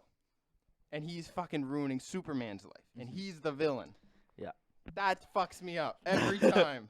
Just saying, that's the fucking art. And sure, they could have. I want to make this an Instagram clip so bad. I'm just saying, just fuck everyone that thinks that scene's shit. I get, like, maybe they didn't, they could have treated the audience. Not saying, like, movies are done well when they treat the audience stupid. That's maybe they could have done that a bit better. So there was a lot of implication. It's me analyzing, being like, this means this, but holy fuck, man, fuck. That's the shit I'm talking about, where I'm like, I don't know why people hate that. I get why people hate it, but I don't understand why nobody else sees it. Fuck, man. Send this to Zack Snyder. I wish. I fucking wish, man. I love it. I don't know why people don't like him. I think he's great, man. Mm-hmm. Anyway, that's it. I'm done. No, that was good. You're like, that's good. You're wrong. No. That's good. Here's why you're wrong. No. Yeah, no, I try to talk to people about this, and That's One- you just embodied me when I'm trying to explain why 500 Days of Summer is a good yeah. film. No, I'll let you do it right now. Oh no, honestly. it's okay. As, I've already like, done it many times. You haven't done it to me. You've done it probably to Grace. There's only just one scene that I break down that. Okay. Yeah. I It's went okay. on No, such it's a fucking great. rant, You're but I great love job. that movie so fucking much, man. Is And- it your favorite movie? Fuck. Yes, it is. Okay. No. Okay, so Logan and Logan? Batman vs Okay. Superman are fucking. I don't know what's my favorite, but both those movies just fuck me up. There's another fucking thing about this art, about this fucking cinematography and planning. Yeah. When Superman dies, he's being Wonder Woman for one. That was just fucking. My dick just because it's fucking Wonder Woman. Wonder Woman just fucking grabs Superman. Like I was like, holy shit, I can't lift Superman. How the fuck is she doing this? I feel just so weak. You Well, know? she's Wonder Woman. Yeah. But it wasn't. It's not like a what a Gal powerful. Gadot isn't actually lifting Henry Cavill there. No, I'm Okay. very aware. I'm just Okay. saying. We talked about this today. Oh. You know, women that are stronger than you. It's just like, oh fuck. Oh yeah, You yeah, know, yeah. it's one of those things. This Yeah. is just a side note. I'm just saying, like, you know. I'm not saying oh fuck isn't. I'm turned on. I'm saying oh fuck. I'm not turned on. I'm not turned on either. I said, like, whoa. You know, Oh, I'm okay. I thought you meant like whoa. just- no. Okay. I would have went whoa. Oh, okay. Whoa. Yeah. you get it. Scary, Yeah, scary you get stuff. I'm It's not a yelling lot. sexist thing. It's just No, I was it's a personal like, thing. I just thoroughly. I think it was just because how invested I was at that point. I was sucked right in. I was like, holy shit, why didn't she say, hey, Batman? She didn't say, hey, Batman, lift him for me. She was like, I got this fucking 200-pound man in my arms. Anyway, she puts him down. The background, you know, there's fire and everything. Uh-huh. There's 3 fucking telephone poles hanging. Mm-hmm. And in the shot pulls back, and you eventually see the 3 in the background. You're not supposed to notice it, but Zack He Snyder. didn't want you to notice it, except It's- for me. He it's a- spoke directly to No, me no, and said, it's- "Oscar, look at this." It's on Vero, okay, people. Okay. So I'm not gonna find it. That's bullshit. Because I can just quote it. Mhm. But if you don't believe me, it's fucking on Vero. Pulls back, and you eventually see them, and you're supposed to see the scene, but that's in the background, just sitting there, just there. Superman was the first cross there. Yeah. In Justice League, Cyborg was supposed to die. That's the second. And then in the last Justice League movie, Batman was supposed to die. Uh-huh. And those are the 3 crosses in the final. Wow. And I was like, damn, that's... What? So they foreshadowed the death. Yeah. So there were 3 crosses. Oh, fuck. Another thing about Batman vs. Superman. Okay. It's quick. I'll make it so fucking quick. Okay. Seesaw effects. That turns me on more than anything. Seesaw effects. Mm-hmm. Logan doesn't like the girl. By the end of the movie, he fucking loves the girl. Okay. Shit like that. So Batman at the beginning of fucking Batman vs Superman, he's a fucking asshole of the worth. He kills. That's the one thing people hate about it. He kills. Batman doesn't kill. Kills in this movie. The end of that movie, Superman gives his life. Superman is fucking Boy Scout, good guy. Good guy. Superman dies. Great penis. Inspired. Great penis.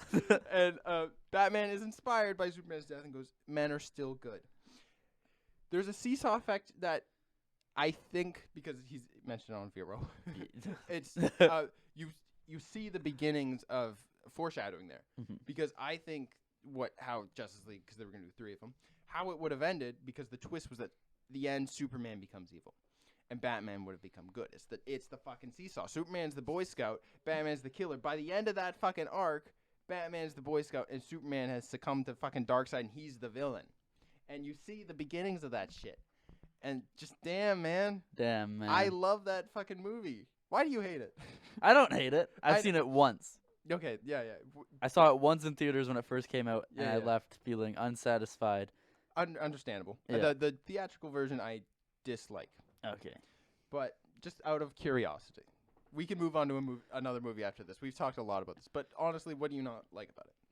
I don't know, and I watched it with Noah. Yeah. And I disliked it before all the hate for it came out already. Is that because you liked Marvel, or was it just because you're like... Part of it probably was Yeah. because I was Which is starting. fine. I was just starting to get invested in Marvel and the DC Yeah. thinking, and I think it was that I was expecting the Christopher Nolan thing after I just saw that, and I Right. was like, holy shit. so hyped. And then Noah and I went in there. And it was also before I really appreciated film and all that stuff too. Right. And writing, and I found like my passion for all that stuff. Yeah. So I feel like I can't remember why. I just remember going out of the theater and being like, that was not great at all. Because it was the especially the theatrical one is very like, you leave and you're like, well, that was a movie. Yeah. Like it doesn't leave you with the impact. I feel like we wanted to see more Batman versus Superman. We went for that. Right. Didn't really watch any of the trailers or anything like Okay. that. And then that only happened right at the end for like a brief moment of time. And a lot of it was just back and forth. We came there to, we were like, when did 2000? What grade were we in? Grade 9. Okay, yeah, we were grade 9 kids going to see a bunch of explosions and action, and we went to see a movie dealing with people's different ideologies. And it's a lot and of stuff. talking. The movie's a lot of talking. Different ideology. We went to see we wanted to go see Avengers, and we ended up seeing Logan. Logan's got a lot of action in it. Too, I guess more action than. Okay, that's actually that's fair. I like the name of the movie, Batman vs Superman. To put that as the title, I think it's a little bit much. The comic they based it off of, the comic is called Dark Knight Returns. Yeah. For that comic book, if they just called it Dawn of Justice, honestly, they could have called it Dark Knight Returns. It would be the same goddamn movie. Mm-hmm. The comic, the novel, and honestly, Dawn of Justice would have been just fine too, because they named it Man of Steel for Superman, which is already like I mean, they named it. I think they probably called it that because of the Dark Knight. Yeah. You know. Anyway, fuck, I keep getting off. The graphic novel only has that one fight as well. They only fight once, and it's at the end. And so I already knew that going into the movie that there was going to be one fight at the end. I feel like they marketed it to Batman versus Superman heavily. It's Batman versus Superman, and it's draws people to the theaters. There's a new Batman in town. Yeah, the entire trailer is just that final fight. You know, so yeah. But I think it's because I knew that coming in that I probably felt different about that. Yeah. But one thing that I read that I was like, that's a fucking stretch. Is people were like, you don't understand.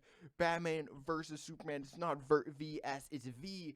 And in Roman times, when there's a V, that means and. So it's actually Batman and Superman because they're worked together. And I was like, I don't know. Like, I don't even agree with that, man. I don't know. Goddamn. I feel way. like another thing was that, which is my fault.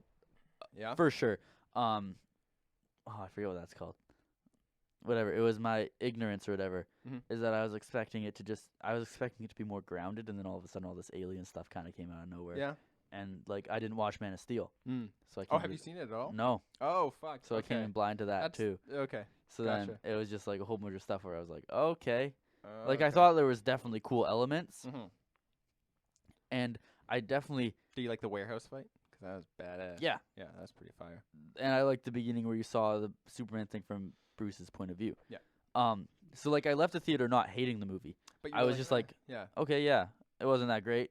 It was good. It wasn't terrible. It wasn't like terrible. It wasn't that great. Yeah. I feel meh. I probably won't see it again. Won't buy it or anything. Yeah, that's fair. And it was also a long movie, right? Yeah, decently long. It was 2 hours and something. Yeah. The extended cut, the director's cut, is 3 hours. And I remember people hating it hard, and I was thinking, I don't know. That's what fucking. I don't me know the why most. people hate it so much. And then part of me is doing the stupid fan thing where I was like, all right, well, if everyone says it's a terrible movie, I'm supposed to be a movie guy. I must think that this isn't that great of a movie, but I don't know. I'm so proud of myself that I stood my ground, though. Yeah. I could have just went, fuck, yeah, it's a bad movie. To this goddamn day. I still recommended people to watch it, though. Good. Because I felt like they needed to have their own opinions. I hate saying this, though, but every time I would recommend, I'd be like, but don't, just watch the director's cut. Don't watch the theatrical one. Make sure you look up Ultimate Edition when you go, you know, I do that shit. But it's true, man. It's so much fucking better. I got a poster there. That's Justice League, so. You know. Do you prefer that over Justice League?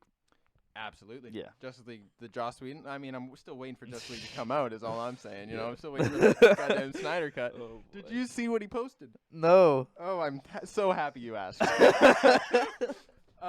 So I'll make it super quick. Yeah. It's very very quick. It's tongue in cheek the way he did it. But he did a contest. I told you this before, where people send in posts from whichever one like resembles his vision of the movie most will win some memorabilia. A week before he finished the contest, Warner Brothers said they were having another meeting with him to offer him $10 million to finish Justice League. Okay. His vision. because we've already you've seen Jason Momoa's posted that he's seen it or whatever. It exists. There's not a lot of denying that at this point. But the movie's not done. Mm-hmm. And so apparently Warner Brothers has gone to him and offered him $10 million or something to finish it, which is not enough. So he's trying to go for 20 or something. And then he finishes the contest, which is very tongue-in-cheek, and he takes a picture of it's a movie slate from the movie. And it says, where the scene is. It says, scene, Batman, Superman, and Martian Manhunter. Take how many it will to make it awesome. Mm-hmm. And then flips it to the back. Oh, wait, and then it says, the date, and it says, to be determined.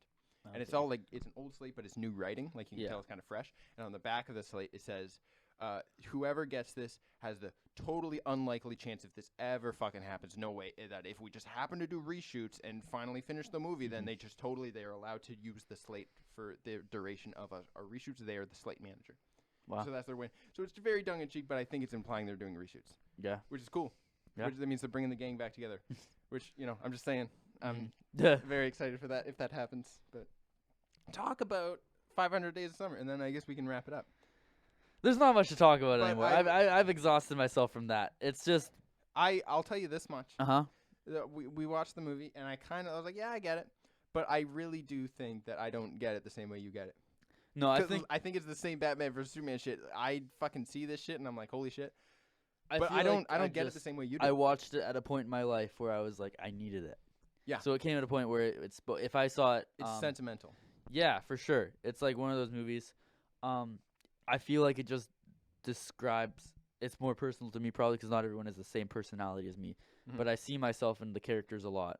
Yeah. You even said when we were watching it that you. I 100%.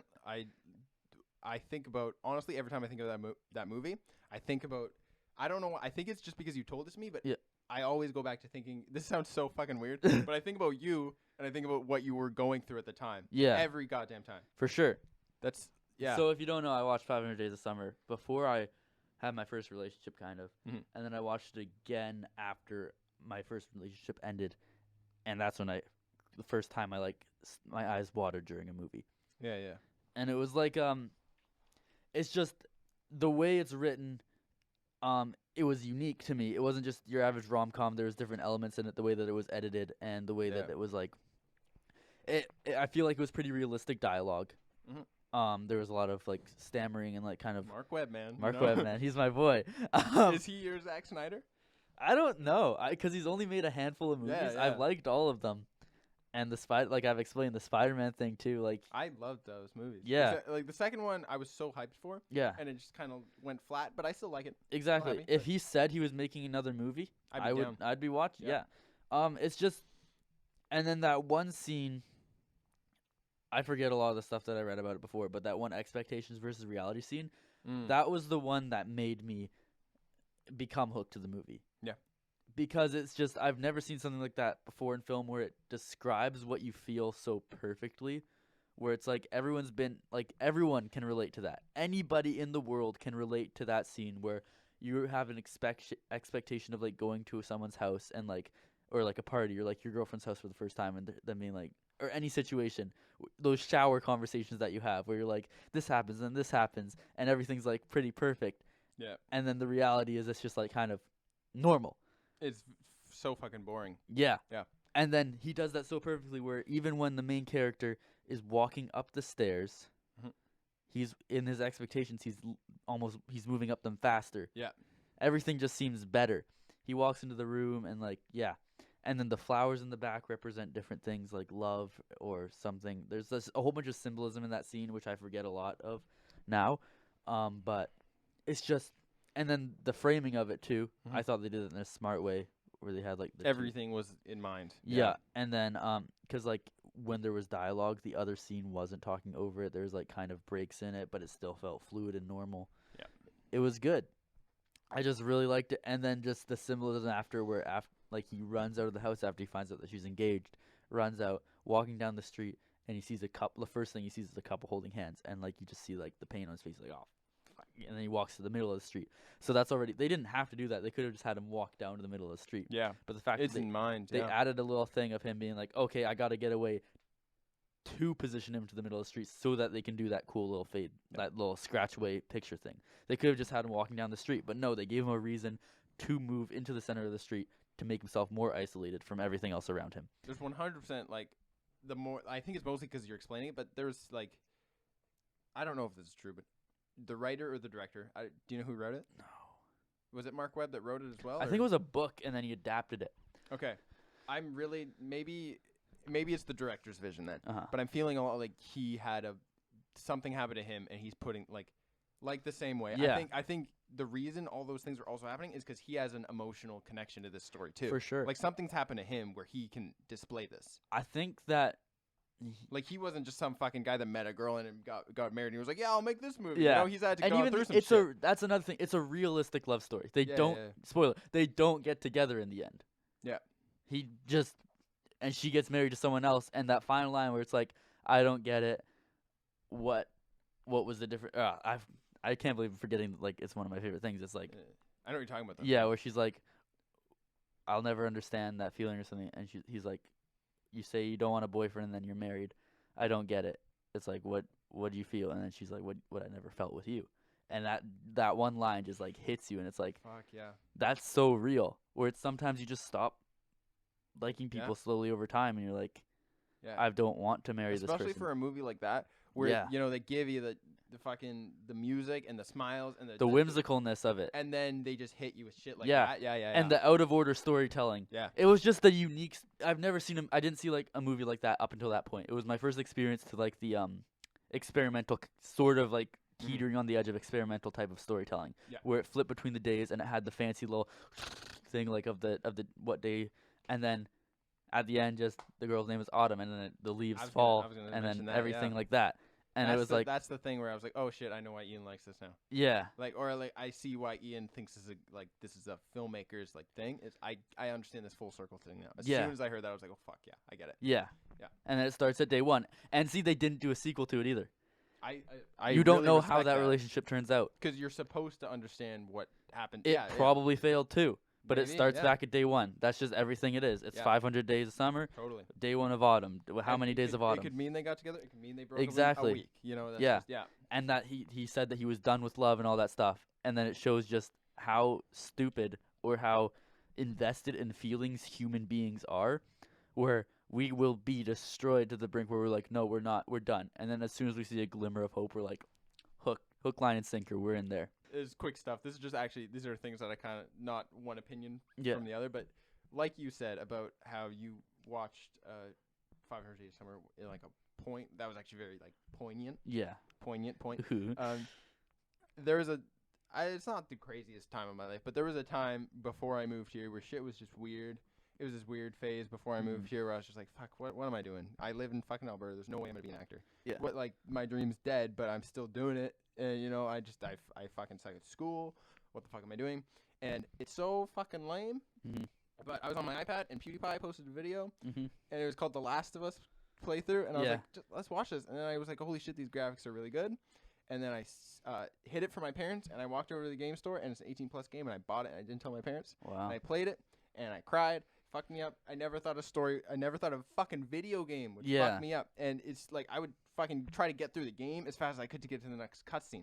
Probably. But before it came out, he was like, I'm 100% fine with people hating this game. It's a story I want to tell. I don't give two shits if people hate it. This is the story. You can deal with that if you hate it. And I was like, holy shit. That is art there. Not trying to please other people, appease the audience. You just do it because you love it. Yeah. And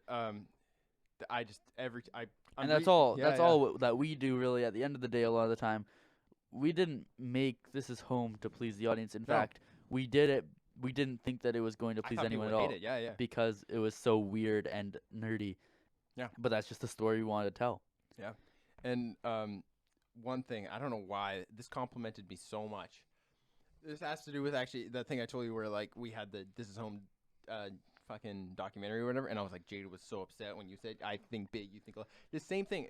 It compliments me so much when people say that, and one of the reasons is because during the Last of Us documentary, there was two writers for the game, and Neil Druckmann, who's the director of Part 2, which is gonna be so fucked up because of this, in a good way. There was Neil Druckmann who came up with everything dark in the story, and he wrote the draft, and then there was a guy named Bruce Straley who rewrote the script being like, this is great, man, that's fucked up, we're gonna take that out. Yeah. And we're gonna switch it with maybe a hug instead of whatever this fucking shit you wrote on. Like he thinks dark, he thinks lighthearted. You need contrast. Like, yeah. Yin and yang. the two writers working together, one puts like that. Maybe he's got a deep emotion into the story, and he's like, I want this person to fucking do this shit, and then this shit, and he's like, that's great, man, we'll do that, but we're gonna take this fucking gory piece out, and we're gonna switch it with this because the audience doesn't need that. Yeah. And I've noticed sometimes with us, we have that same idea where one of us is really passionate about something, and then we have another person to play off and be like, what you have there is perfect. We can take this out, and it's the same idea. Yeah. And stuff like that. That's like the fact that we get do too that, involved into it, where it's almost like. The fact we need this story to be told, and they need to be in this position. They need to say this exactly. Yeah. Like when we were filming Oscar and Road to Fame, where that's coming out, by the way. Yeah. There was like some lines where I like had it on the script, and then you like kind of ad-libbed it a bit, and I was like, that sounds more like Oscar. That sounds better that way. Okay, I guess because I like fought you to say. I was like, no, remember to say this. Some of the things I agree with though. Like some of the things I was missing. Yeah.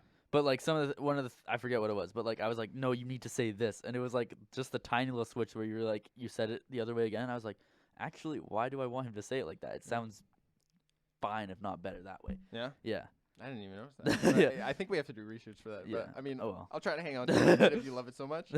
Well, no, it's just like little things where it's like we get so caught up in our visions where we don't realize that it's a shared vision. Like, especially we need other people's opinions. Especially, that's what I'm thinking if we ever get the chance to make a movie.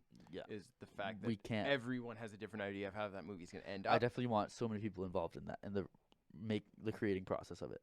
That's what I hope for, if anything. Literally, the way I dream of movies is I want, like, if I get to be a director, I want actors to come up to me and be like, hey, man, I think we should do it like this instead. Yeah. That would be the, like, oh, fuck, that's a fucking weight off my shoulders to see that you see it a different way and in a way that you care about. Unless they constantly do it with every single. Unless it's like a fucking actor that's like, hold up, let me just get in my face. And it's like, you're a background actor, asshole. And he's like, 1 second, what's my character's name? Yeah. Come on. There is, fuck, what was it? Okay, yeah. So there was a scene, kind of on that same fucking conversation. Yeah. There's a scene in The Last of Us when this guy's daughter dies. Spoiler alert. And I was reading a thing about the actor and the director, and they were talking to each other, and he said they shot that scene, and they kept reshooting it, and then he was like, okay, cut, and he took the actor playing the dad, and he was like, we're just not getting it.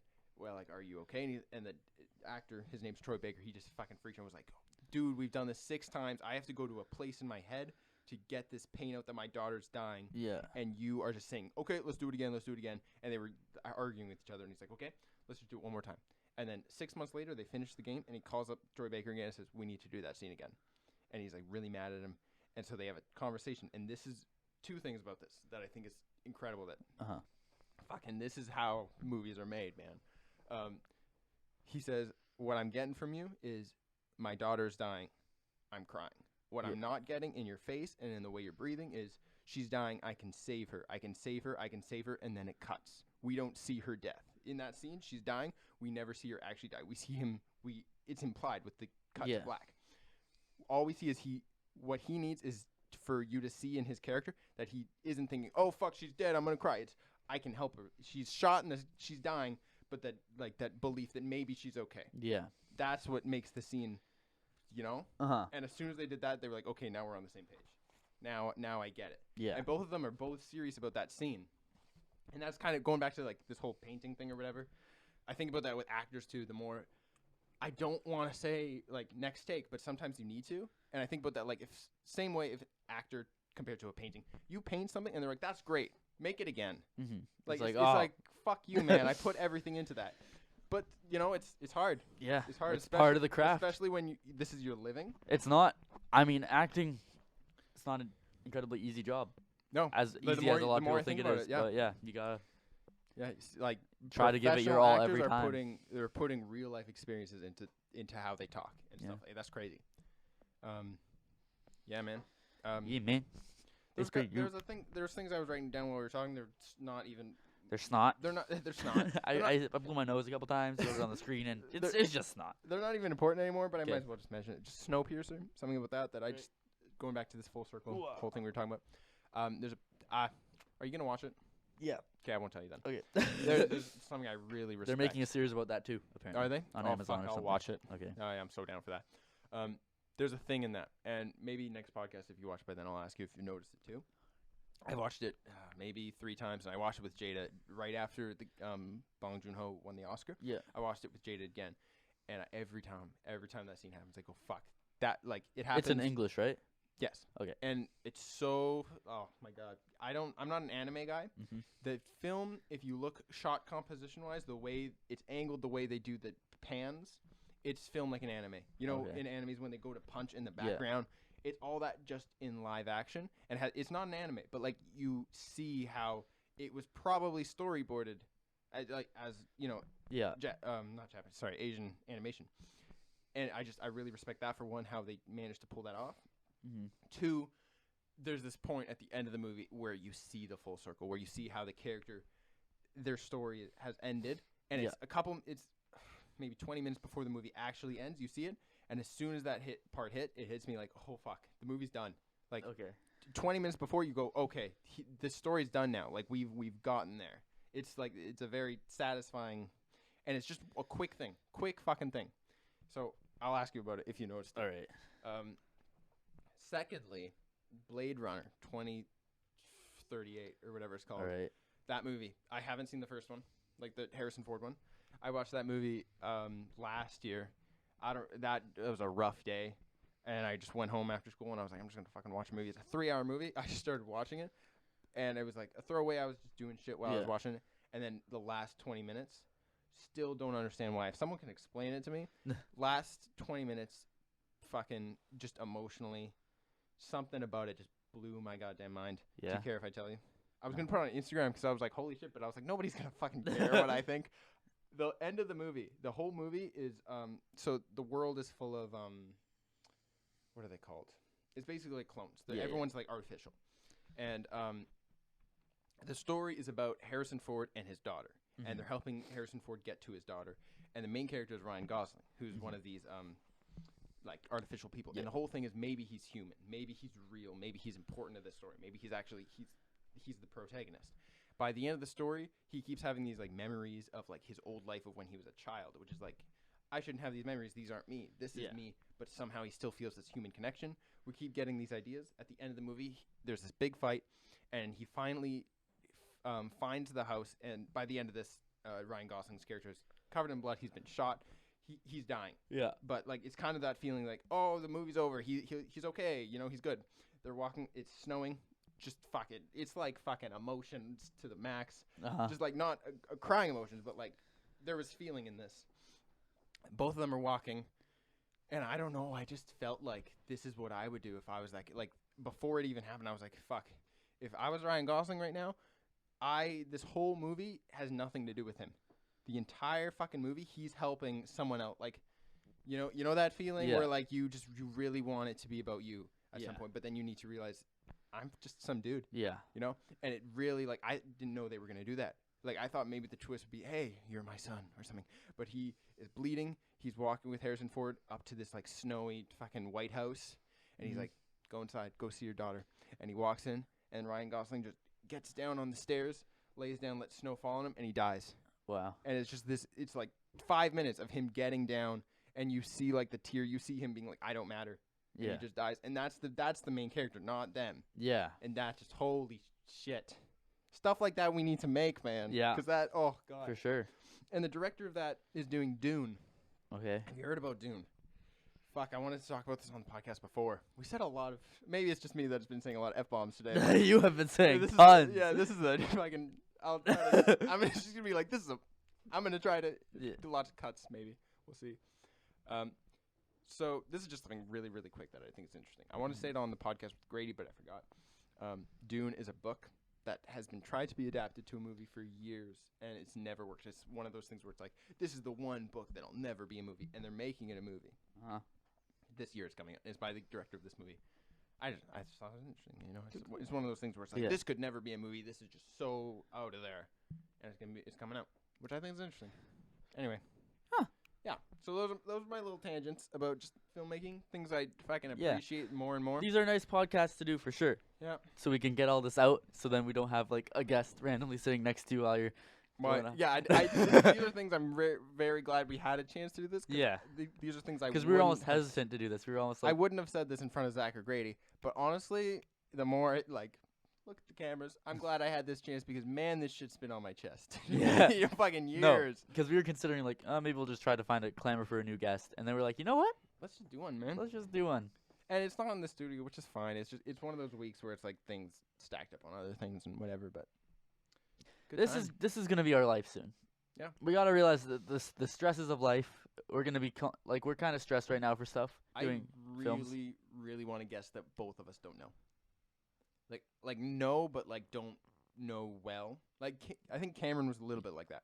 Yeah. But like stuff like that where we both don't know them and then we kind of meet them on the podcast, I think would be a really cool thing to get on camera. Yeah. Sorry, I was. You Were you literally totally just fucking you out of just threw my mind for the biggest loop ever. What? Because I was talking about something completely different, and then you just went. I think we should have a guess. I thought you said guess that we don't know, and I looked at you, and I was like, what's he talking? Guess what? What does he want me to guess? Like, does he have a guess that we both don't? I don't understand. And I was like, I thought you were talking about our future, like that we can't guess what our future's gonna be. And then you just started like, I think Cameron was kind of like that, and I was like, what the but yeah, no, I'm definitely. sorry to interrupt you. No, Continue. I'm Okay, yeah. done with that. Oh. But yeah, for Yeah? sure. I want Okay. I want to guess that both of us are kind of like, If one of you viewers are from Campbell River and you have a passion for Yeah. talking or And- filmmaking, and you don't or just really- you got a cool life, you don't even have to have Hit us anything about filmmaking. If you have a story that you want to tell, hit us up.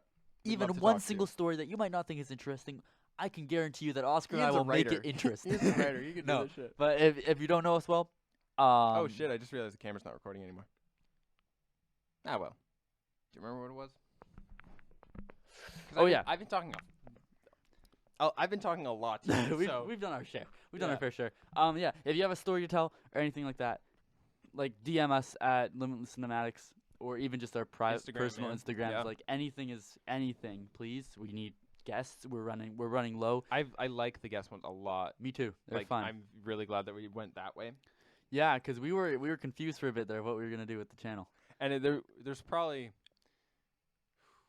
Okay, so I remember because we edit all our podcasts on Final Cut. Just Yeah. It's quick and easy. You throw them on there, you get it over with. And on the drive that ended up dying, and also this one, we probably have about 20 more podcasts we haven't released because we keep making ones. And they're like, oh fuck, you Yeah. stopped recording at this point. We'll trash it. We'll just do another one next week. Yeah. And so we have a bunch of podcasts, new stuff, new shit. We had one where we were trying to convince people we weren't gay. Oh, I don't know. We're trying to convince people we weren't gay. Yeah.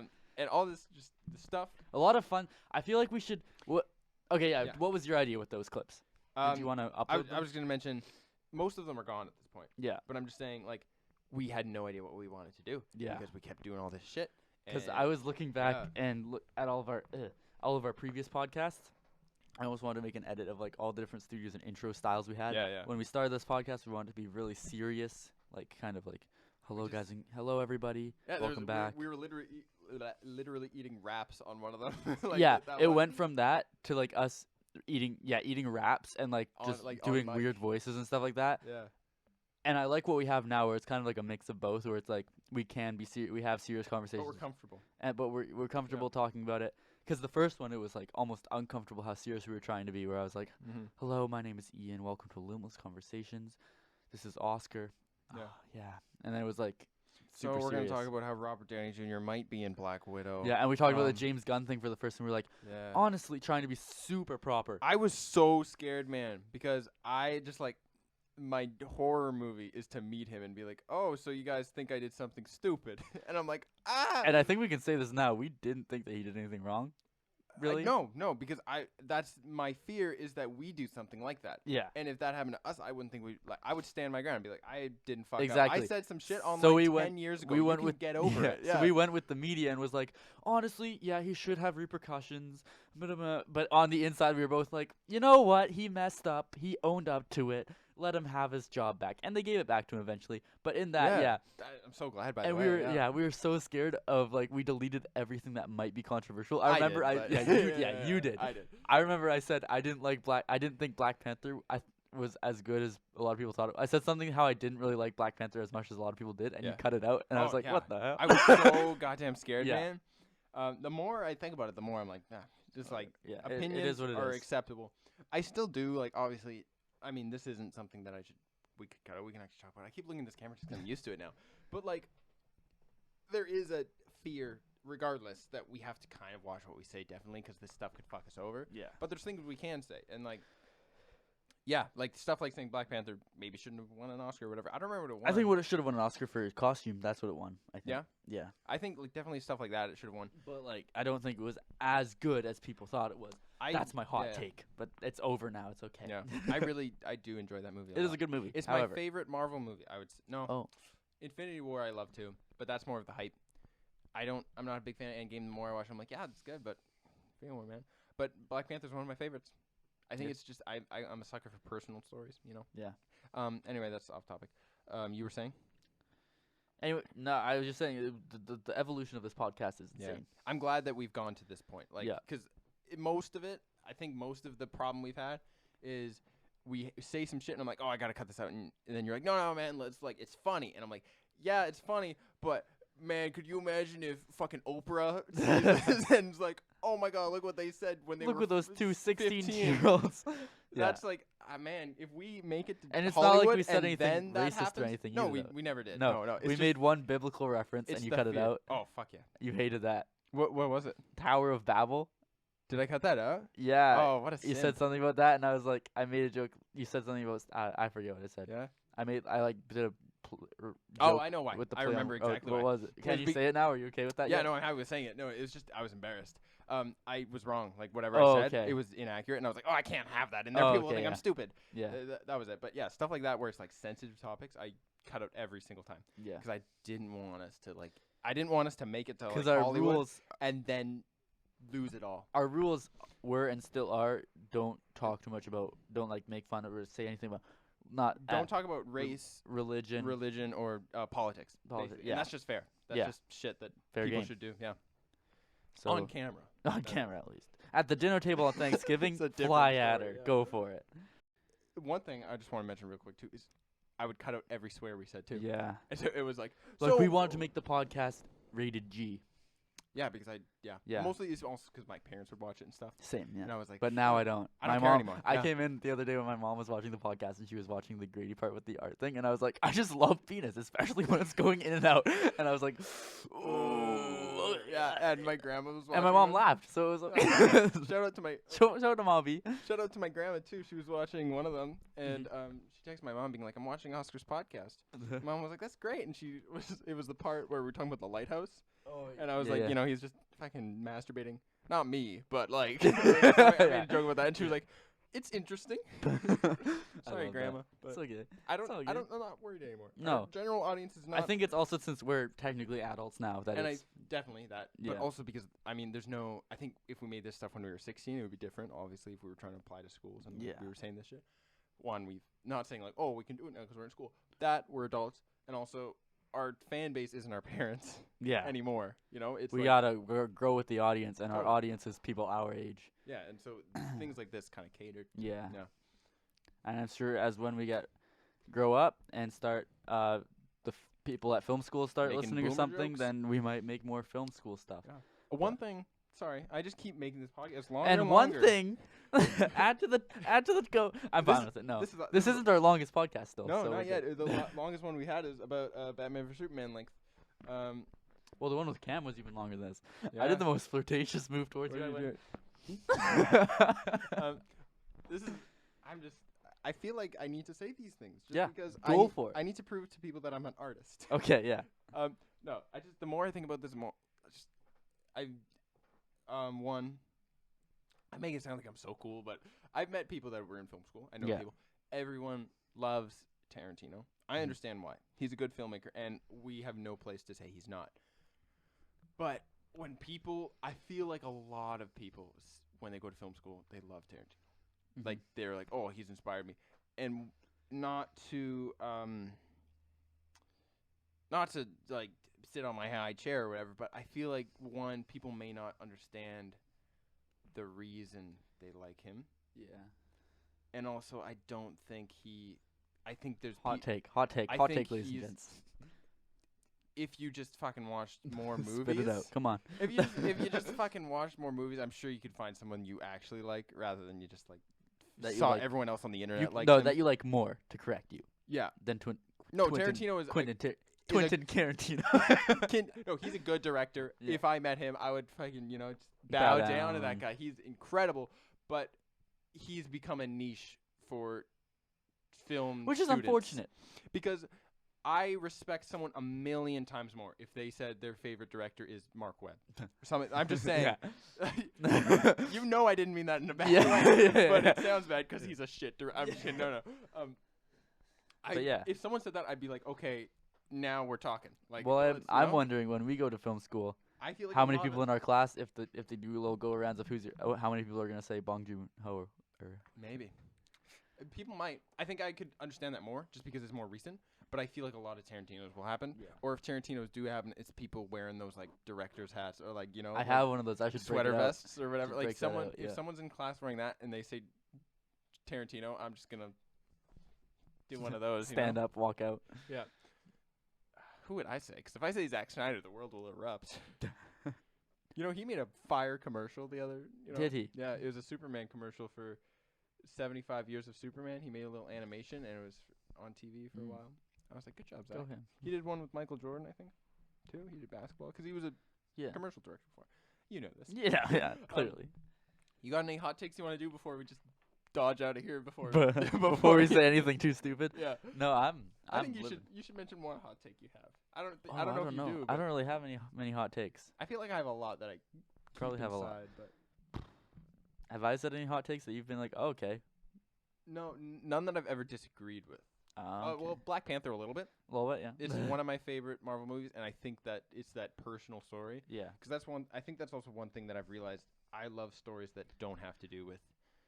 I'm not saying like comparing my opinion. Like I'm not saying this is what you like. Yeah. But when, like Logan or something like that, where it's just the cast is small, the story is so centered. Mhm. It's not Endgame. It's not fucking the world at war.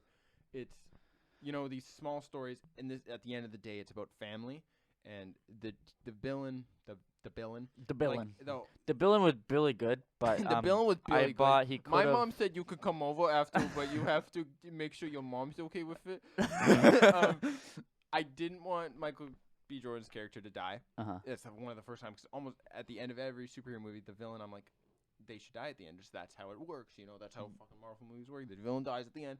This is one of the ones where I was like, I like the villain more than Black Panther. I want him to live because I want him to fucking show up in Infinity War and help them fight. I could see his character actually wanting shit like that. We're getting back into classic Limitless. I'm gonna try to get out of here quick. It's the flashbacks, man. The nostalgia. I know, right? Wow. That we were able to talk about superheroes for hours on end. Yeah. And I don't know how we were able to. And I'm trying to get out of this fucking. I'm going in 60 gear trying to get out of this shit. Like I can't imagine us doing a whole podcast on that now. No, the I don't know. Justice League You one? could maybe. But No, I could do the Justice League one again. Yeah. No. The more I think about it, I'm so glad you chimed in jokes and shit. Oh, to the Justice League one? Yeah, no, that kept it alive. It took me a long time to so- start doing that. Yeah, no, I noticed there was a fading, and I was like, oh shit. I know. And then I was like, wait a minute. I can hear the clicks off. Yeah. I was like, I'm almost surprised I think people only clicked on it for a little bit, but it's we got can it's watch got a fair amount of views. We can too. watch the view duration of how Analytics or long whatever, they yeah. watched it for. Yeah, it's probably not too much, but Most it of our does have a lot podcasts of only have views. people watching it for like 5 minutes. I think the clicking only off. reason people clicked on it though is because they thought I was talking about Snyder Cut. Yeah. Because that was a big thing at the time, but it's not. But anyway, I wanted his character to live, and they killed him at the end, and it's so satisfactory that he dies. Because I was like, I get it now. Like that, it was done well, and maybe because of the fact that people were like, oh, Black Panther. This is a movie that hasn't happened before.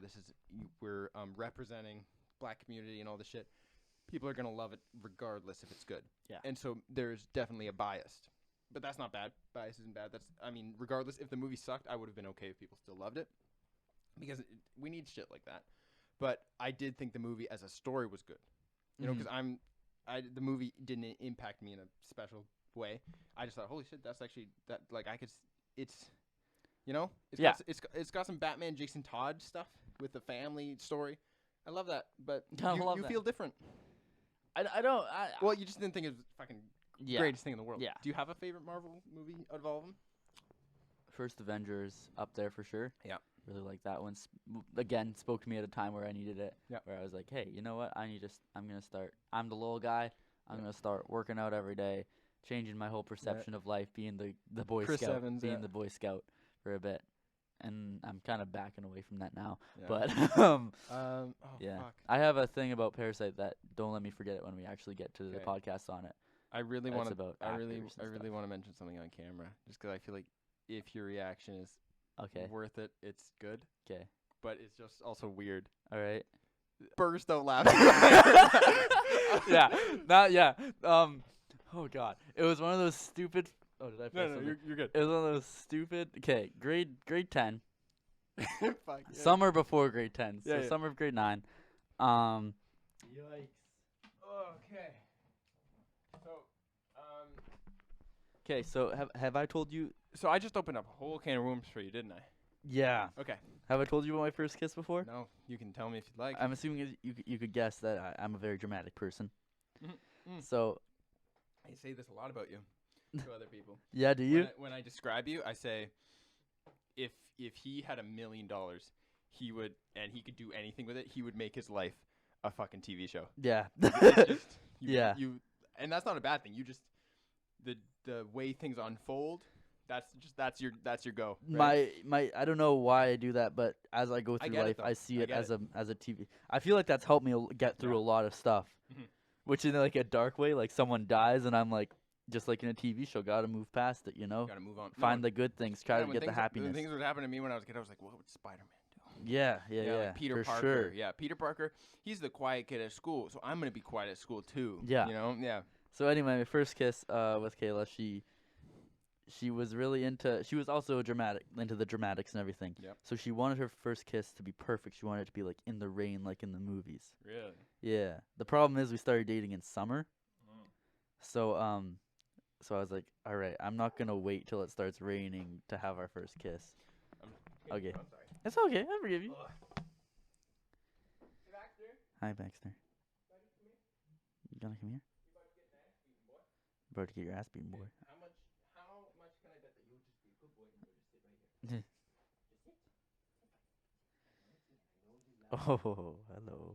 Oh, don't hit the camera. Don't kill the camera. Do you get a haircut? Yeah, I did. You got a haircut. You be a good boy. Come on. Don't screw up the chords because that would ruin the entire podcast. I know. Yeah. Yeah, it would ruin the whole podcast. Sit. No. Good boy. He's right on the chair. Nice. Okay. I think I'm in frame. That's We're gonna all. deal with it. Might have to lean forward a little bit. Other than that. Okay, so So yeah. Yeah. So in the rain. What are you doing, buddy? just sit, buddy. Hi. Do you want to sit on the bed? There you go. Just sit right there. Hi. How's it going?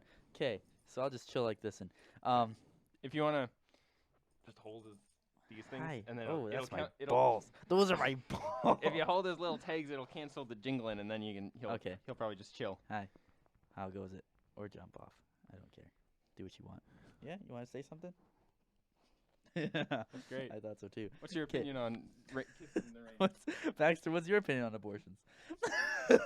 Let me tell you, kisses in the rain, not that fun. No. No. No, overrated as hell. Yeah, it's slippery. Yeah. You know, You're snotting. My nose gets running like crazy. Yep. So you get snot in the other person's mouth. Did you do that? That happened a Oh, couple times. God. Yeah. Okay. Not fun. Because every time we hung out, we would hang out outside. We never went to each other's houses because I don't know why. We could have for sure, but I was scared that like. I went. That's how I went. So we would always meet up at Penfield School or like at the park by my house, and we just hang out there. Mhm. So anyway, it was summer, no rain. I didn't want to wait till for it to start raining, so I was like, all right, come on, Ian, I gotta make this perfect for her. I gotta make her happy, so I don't feel like I robbed her of her first kiss. So I was like, maybe a water park or something. No, that's in public in front of everyone. Why would I? So we took a walk in the forest in the woods, Mhm. and then I stopped, and I looked at her, and I grabbed my water bottle, and I took off the lid, and I threw it in the air. And, You went for it? and I went for it. Did it line up perfectly? The water poured down, and it's not like rain, of course. It just kind of went one big but, yeah. And apparently it was a terrible kiss, but that's okay. Well, small lips like that. Yeah. Anyway, that's my story. That's all I got, man. Yeah. What was your first kiss like? Well, as people know, I'm a player. Yeah. My first kiss was in kindergarten. Okay. So I wouldn't count that. You know. No. I don't remember it at all. No. I remember it happening. My first kiss.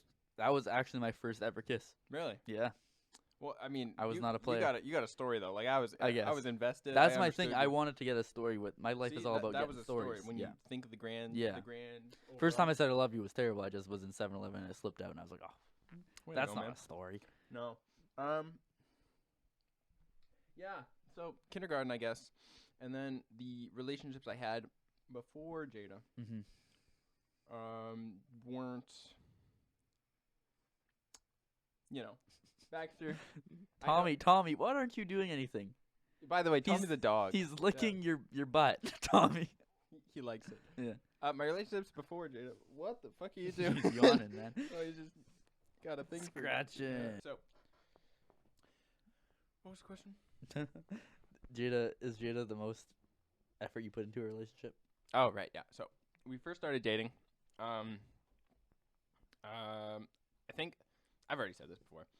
Like when we first started dating, it was kind of like it was when I just got here. I was like, if I had a girlfriend, it'd make life so much easier. You know? So was it just for that reason why you started dating her then? No, that was like a good addition to it. But like, man, if that was it, I would pick someone better. I'm just kidding. No. So, yeah. So that was definitely like part of it. Is just like if I didn't know anybody here, so that would be nice. She has friends. I kind of get my chose place. a good one out of all the ones you could have chosen for sure. Man, am I lucky? I am so glad you didn't choose some of the beginning options. No. Yeah, I'm glad too. Yeah. Holy. 5 years with that. Well, I think it's some of that Boy Scout though. Yeah. Because when I first came here, all right, those you turned people into the good too. boy. There were some, not to speak so high of myself, but there were some people that came my way, and I went no because I'm a Boy Scout and I can't date someone that smokes weed. Yeah. Stuff like that. Devil's lettuce. Yeah. So I didn't, and like if I felt different, maybe that would have been a different story. Now. Okay, sorry. Yeah. What? You reached for it and he hit it underneath his chin. Fucking dummy. So anyway, I've made a safe choice for my life. Yeah. And so it was just like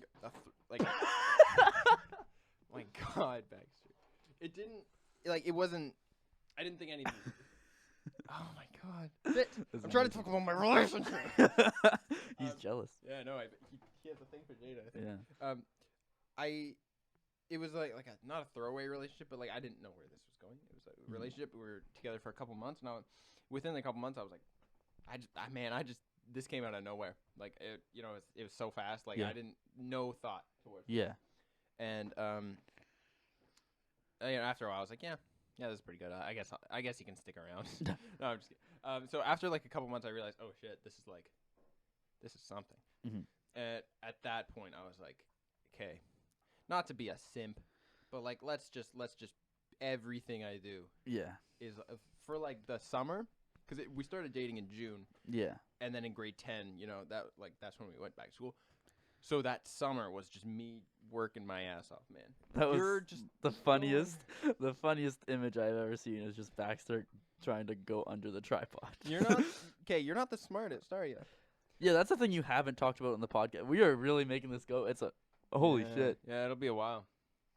All right. If you want it to be. I mean, if we will rarely get chances like this. Yeah. So, that's something you rarely talk about on the podcast is your relationships. Yeah. Is that like a thing where you don't want it to? Because I can grill you with questions if you want. No, but I don't know. People just I don't tend to talk about it if people don't ask. So if you actually care, because that's like the first time we connected is when we talked about our relationship. We were shooting, throwing darts downstairs in my grandma's house. Man, we had a bro moment. Yeah, that was insane. Yeah, that was crazy. Yeah, if you actually want to talk, I mean, I'm happy to answer. But yeah. So when I was thrown into that, I was like, this is gonna be a lot of work. Yeah. I need to prepare myself to be in a relationship that will take over my life, but not in a bad way. Yeah. And clearly it's paid off. She's our manager. She's True. gotten us Yeah. plenty of gigs, I would say. Yeah. So She's helped us out a lot. It's been very useful. Yeah, for sure. Yeah. So, like most, like you were like, okay, I need to actually work for this one. Yeah. So And there was a point where you were like, I really do like this person, and I'm gonna. yeah. There was a point where it was like, oh my God, did you eat something in the garbage, you dirty dog? Okay, I can't have my dog in here. So yeah, just my girlfriend. She's here. It's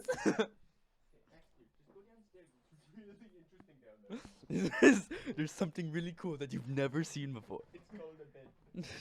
Okay, I am so sorry. Every I'm good so dude. sorry. So yeah, so there was definitely points where it was like, this is gonna be a lot more than I was just A lot more than you bargained I moved for. here. I was 15, and I was like, I just want a relationship, man. I just wanted like someone to hang out with. So you like glorified that, huh? Because every day before I dated her, after school I would come home, I would sit in my room until the next day, and then I'd go to school. Like, that's just because I didn't have friends, man. And so, so that once I dated her, that was going to the beach, seeing the fucking town, you know? Yeah. Actually learning what's around here. And I think the reason I know this town so well now, because Jada all the time now is like, oh, we got to go to someone's house. And I take this route that she's like, where the fuck are you going? Yeah. And I still get there somehow. I think it's because we walked everywhere. Yeah. We went everywhere. And now I just understand this place I made this maze. Like, I get this shit, That's man. what Grady and I were talking about the other night. It's crazy when we were younger, how the distance that we would walk without even thinking about it. Especially for this relationship with Jada, I walked Everywhere so much. Yeah. Downtown, yeah.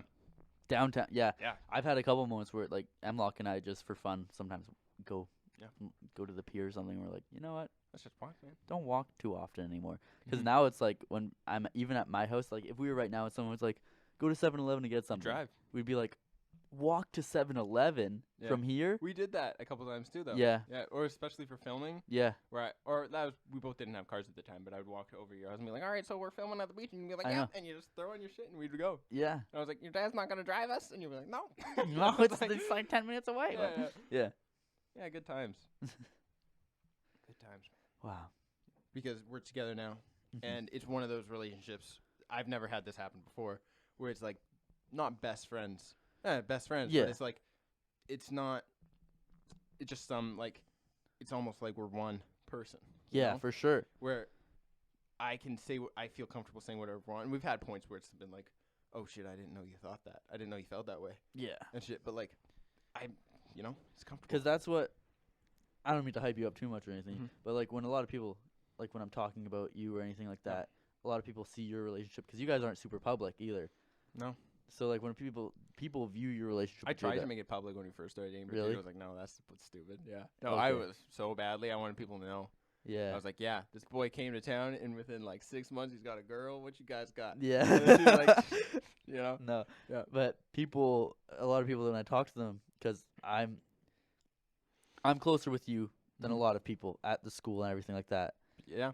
I mean, like, I've said this before. You're probably the closest person besides Jada. Yeah. Yeah. Which I'm not trying to be like a dick, like you had no friends or anything, but like I didn't. No, but I didn't. like- Yeah. when I would hang out with a whole bunch of people, and I was also like, it was like a bridge between. Yeah.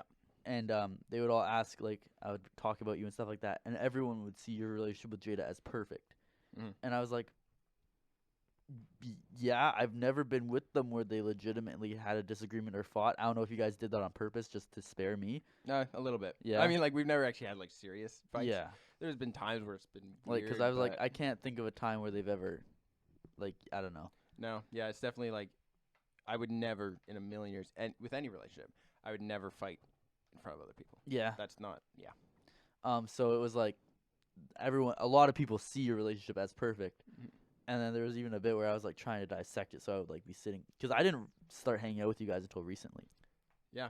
Well, Before yeah, it would all just the- we would just have walks home together. We've and then, had such a weird, like, I don't know. I feel so weird because I feel like, not in like I would be totally uncomfortable this way, but like there's times where you come over Mhm. and I'm here, and then Jada's just either sleeping yeah, or like just hanging out with us, and it feels weird because like if I was hanging with you and Grace, I'd feel a little more uncomfortable. But like I'm happy to do it. But like it's different. That's what I'm saying. I feel like I should feel third wheeling or anything, but you and Jada honestly, you feel just as involved in the relationship. Yeah, it's weird. It's like you and Jada do a very good job of not making it feel like a super. You guys aren't like all over each other or anything. I try not. Yeah, that's like you guys are sitting on opposite sides of the room when we're hanging out, and like it just feels like a group of 3 friends, and like even a business at times. Where like we're talking about. That's what things. we do, you know. Yeah.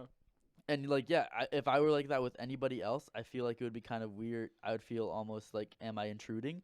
Mm-hmm. I'm sorry, but with you guys, I don't feel like I'm intruding. That's I could good. just come up here and be like, "Hey, what's going on, guys?" That's 100% what I want. Yeah, it's a different. Yeah, it's like almost like a little family that we got going. Like a little, it's a company, real. It's a business that we got going on here, and we're all friends. Yeah, it's gotten to a weird point though, where like now that we're moving. Yeah. There has been just talks about maybe Jada coming. And I'd be completely down for that. I'd be completely down for it too. But that's the thing with anybody else. If they're like, "Hey, can my girlfriend come live with us?" I'd be like, "Yeah, but it's gonna be kind of." But with Jada, I feel like that's just natural. That's how I was expecting it to be like that. Yeah. The thing that I've had the most problem with is the way I imagine our apartment's gonna go. Is we're gonna have the studio and the bedroom. I don't give 2 dicks who sleeps in the bed. But I've always imagined, I'll just sleep on the couch. I'm happy with that. Yeah, I've always said I'm fine with just sleeping on a blow-up mattress or anything. Honestly, also we have the studio there on the couch. We have whatever, the TV or whatever, and a laptop there. I'll edit and then I'll go to sleep and I'll wake up.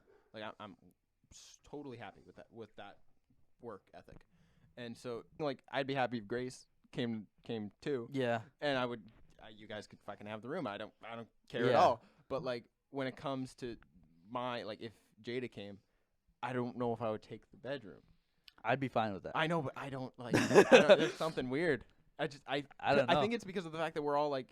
I think it's because of the fact that all 3 of us are kind of all equally invested in this like weird team relationship. That I feel like if me and Jada, had the room, it would feel weird. I was never expecting Jada to become this involved either. I would always, the way I imagine it perfectly, which puts us both down as like simps, is I would just give Jada the room. Yeah. And I would sleep on the couch. I would sleep on the floor. Because she's not there for that experience. Yeah. We're the ones who are expecting this. We're going to film school as broke students, and we're like, we're okay with that. But she didn't sign up for that. No, and she's helping us with our rent at that point, so she can she can do whatever she wants. That's the thing. And Jada's, I hate saying nice things about Jada, but she's so cool. Screw you, Jada. Yeah. When I would come over and stuff like that, and she was here, I stopped seeing it as like Oscar's girlfriend is here, and it's just like, Jada's here. Which is it's really cool because like she's invested in the film stuff, which I really appreciate too. Like she has a favorite scene of the stuff she makes. She's not just here because she's here. And the more like she doesn't want this. Like I don't want to be like a parent being like you won't be a dentist, son. But like I could see her being a producer for sure. Because she wants to do wedding planning, which is vastly similar. Yeah. Being a producer, you have to find the actors, you have to find the sets, you have to put your artistic flair into like we need. Is it even still recorded? Because the thing that gives me the most anxiety about filmmaking is I want to make a movie and they're like, okay, you got to hire your DOP, you got to hire your crew, you got to think of everything, you got to think of a slate manager. You legally on set need someone just to watch the monitor to hit start and stop. Legally, you have to have that's their whole goddamn job. Yeah. And that would breeze over me. I'd be like, I'll do it. And you can't. You have to have a fire marshal on set just because of lights. If lights fall over, that kills someone. So many goddamn things, and that just I can't. Oh my god, yeah. Just thinking about it like gives me stress. To have a producer, and she's like okay with that stuff. She loves planning. Yeah, her mind is just she was a big part of making the film festival. Jada was. Yeah. She thought about stuff that we didn't even think about, and she was like, and she did it so calmly too, and it was insane. Props to you, Jada. Go Jada. Good job, Jada. Really good job, Jada. Yep. That's what my mom always talks to me about a lot of the time. Like we make sad. She's like, "Are you guys making another sad one? Like you guys are when you're hanging out and you're talking downstairs, like you're laughing all the time and all that stuff. Like why?" And it's emotions, man. We have a lot of and it's a lot easier to make people feel sadder emotions than happy because like comedy is so subjective. Yeah. That sadness is a universal thing where everyone can relate to death and like sad themes. Can I just take that clip and just put it on Instagram? Sad is a universal language. I 100% agree, but it's We For sound like sure. we're drinking wine. I know, right right? now. Yeah. We need to start posting highlights on Instagram, I think. Yeah. No, we gotta post this podcast too, just Yeah. to like hopefully get some views on it. Yep. But Definitely time codes so yeah. that they can just skip to those parts they want to hear. Yeah. Yeah. Well, yeah. Whew. This was a deep one. Mm-hmm. Got any other questions about my relationship, or have I moved on? You planning on getting married? When we had there was a big dramatic problem with our high school, the graduation. There was like the greatest couple, like all that stuff. There was a big dramatic problem with that, where people were like, "Oh, we're changing it" or whatever, and there was big lot of swearing and screaming at. Yeah. All the girls were losing it because their dreams. I won most likely to be in a TV show, by the way. Well, I'm a little jealous about it. I am very offended. Apparently, we weren't gonna get cutest couple. What the? Yeah. Who? Maddie and Noah were? I have no idea, but like before they changed it, because they changed it to some fucking weird thing where it's like high on Dave Horacio or some shit. Yeah. Before, where it was just the basics, class clown, all that shit. Apparently, cutest couple wasn't me and Jada, and I was like, who got it? who, they fixed it. I voted for you guys, and then second because you had to put a first and second option. Maddie and Noah. I put you guys. Yeah. But I feel like you guys. That's the thing. You guys were kind of underground at the same time, so a lot of people. Yeah, I tried not to make a big deal out of it. Yeah. Which is good, because no one was ever like, ugh, it's Oscar and Jada. Everyone look away. They're gonna be disgusting. Yeah. Get a room, you two. The plan was not to have that. Yeah. I love Maddie. So. Do you think she's upset right now about like? Sometimes. Yeah, There's things like that. Yeah. One thing. She knows this. I'm so good at this. I'm so proud. But. Ultimately. I love how you're facing away from the camera right now. Sorry. You're like ultimately looking at the screen. I was looking at the time and I zoned out. Okay, yeah. In the end, if there's an argument, I will apologize. I'll do all that. You'll submit. But after I'll simp out, Yeah.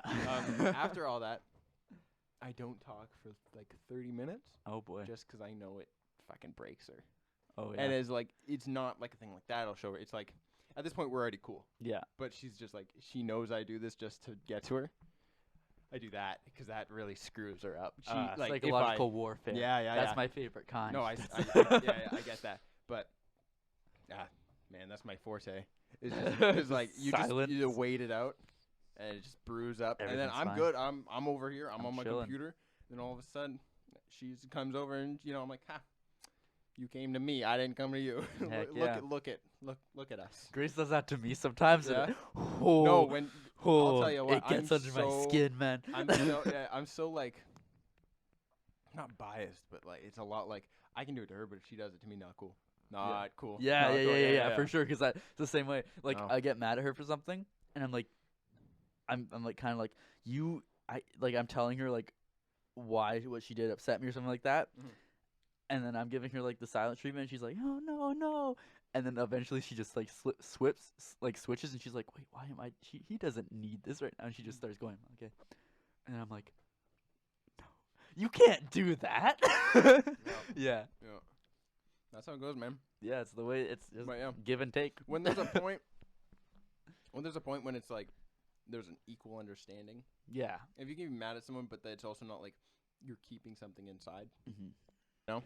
You and I are both very good with I've noticed this. I feel like that's part of the reason why we connect so well. We're good at reading people. Especially, I've noticed that in our writing too. When like we're writing something, and I'm like, so the character will go here, and then I really want to just get that full circle vibe, and you're like, yeah, and there's a little pause, and you type it, and I'm like, you don't know what I'm talking about, do you? And you're like, yeah, no, I get it, but and then like it's those things where I just like if we didn't have that conversation, it could fuck everything up for sure. Like I think stuff like that's good. Maybe this is basic human things where I'm just like making it sound like we're so great, but But no, I think we are we're intuitive people. So like when people are talking to us about stuff, a lot of the time we're good at like kind of thinking of fucking 3 hours, man. Holy fuck. We're good at looking at the deeper meaning. We should wrap it up soon. Yeah, for sure. I mean, there's a couple things I got to cut out, but yeah, it's going to be about 3 hours. Yeah. Should we just wait for the 3? Let's wait for the 3. Let's just say we made it. Just to say we made it.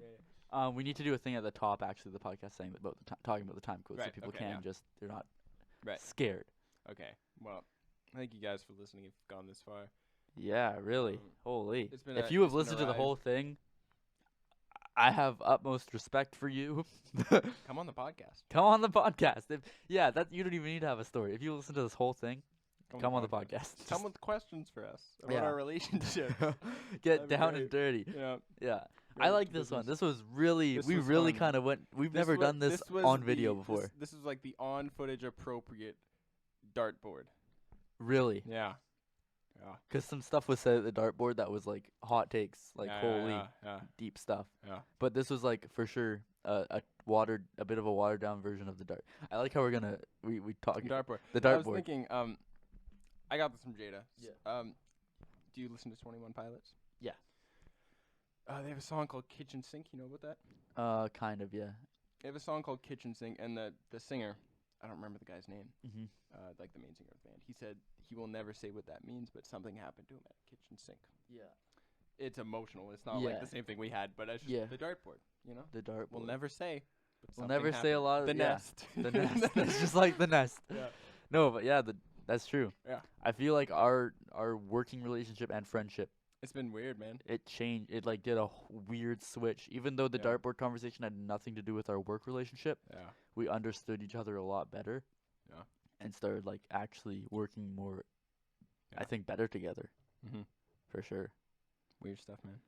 Yeah. It's crazy what conversations will do. It's I like, hope that's on camera. it's probably not really, Okay, but it's a well. limitless conversation sign. See, but, yeah. we talked about. Let's close this up. But we talked about we're happy with our lives. Yeah. We've done what we like. We're ready to die. Yeah. We've talked about how we work great together. I say if fucking God is looking down on us, he's like, here's $1 million. Yeah, You just know- let it. You know what, for instance, we live our lives like movies or whatever. Yeah. People in the movies that they work so hard for that one thing, and then by the end of the movie, finally, the final stand, when they can get that thing and they go, I don't deserve that thing. Yeah. My friend Susie deserves that thing. And go, that is why you deserve that. That's thing. why We have done that We right now. did that. Give us it. This is the first podcast that I've gotten kind of emotional. I'm gonna sound like a I little. was ready to a little boy. tear up for a Yeah, little I bit was at like, one point. holy, look how far we've come. No, there was a point. I don't remember when. There was a point where I was like, oh my For God, sure. I might tear up. Yeah. It Wow. wasn't Batman vs Superman. I was thinking that. Yeah. No, it wasn't that. I promise. No, yeah. God damn, what was it? I don't remember. Anyway. It was, yeah. This was a very, very feeling-oriented podcast as Yeah. opposed It's to good to have, though. storytelling. It's good. Yeah, because most of our podcasts are just telling stories of like past experiences and like stuff that happened, and that was the beginning of this podcast. Yeah. We went into this having no idea that it would go this far. Oh. Before this podcast, Oscar and I didn't say that we were going to talk about anything in specific, really, except for Midsommer. No, we were hanging out last night, and I was like, "So what are we gonna do, man?" And I was like, "We're just gonna roll with it." And you're like, "Yeah, let's just roll." And I was like, "All right, see you in a couple hours." Yeah, and yeah. I guess this is where it went to. I guess that's I the thing. slept in, man.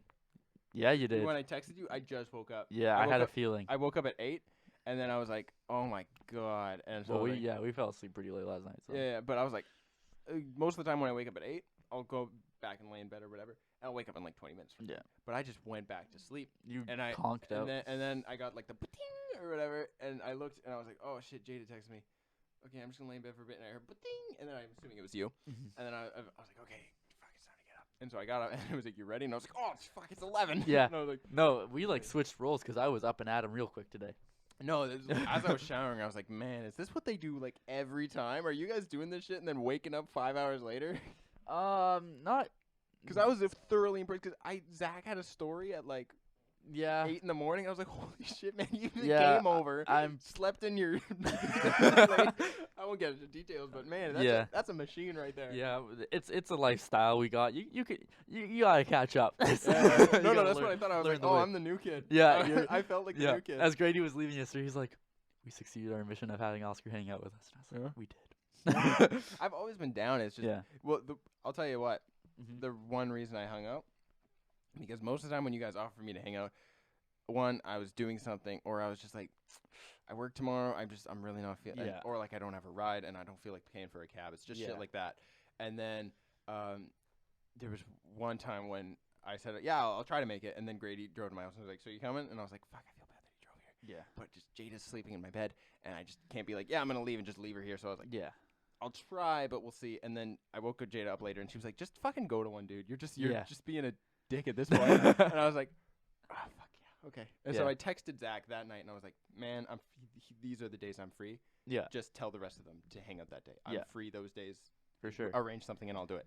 And Yeah. so I'm happy to do shit like that. It's just always. I think there will be more. Don't you? I think now that I've done it, like this isn't anything special. I'm just saying now that it's like it's happened, it's like not. I don't care anymore. Yeah. But, Exactly. like, it's not like a big yeah. thing like breaking your. No. We'll talk about this off camera. Yeah. Okay. But yeah. Thank you guys for listening and or watching. Once again, if you want to show someone a specific part of this, the time codes are in the description. Yeah. I don't know if we want to put this one on SoundCloud. I guess we kind of have to. It's really long. Will it cut off at some point? No. No. But we're gonna have to take Zach's off, which is fine. I guess we have a new one on SoundCloud each week. Okay. So yeah, peace out. Love you guys. Oh. I love you guys. Oh shit. Yeah. Now we go to the beginning.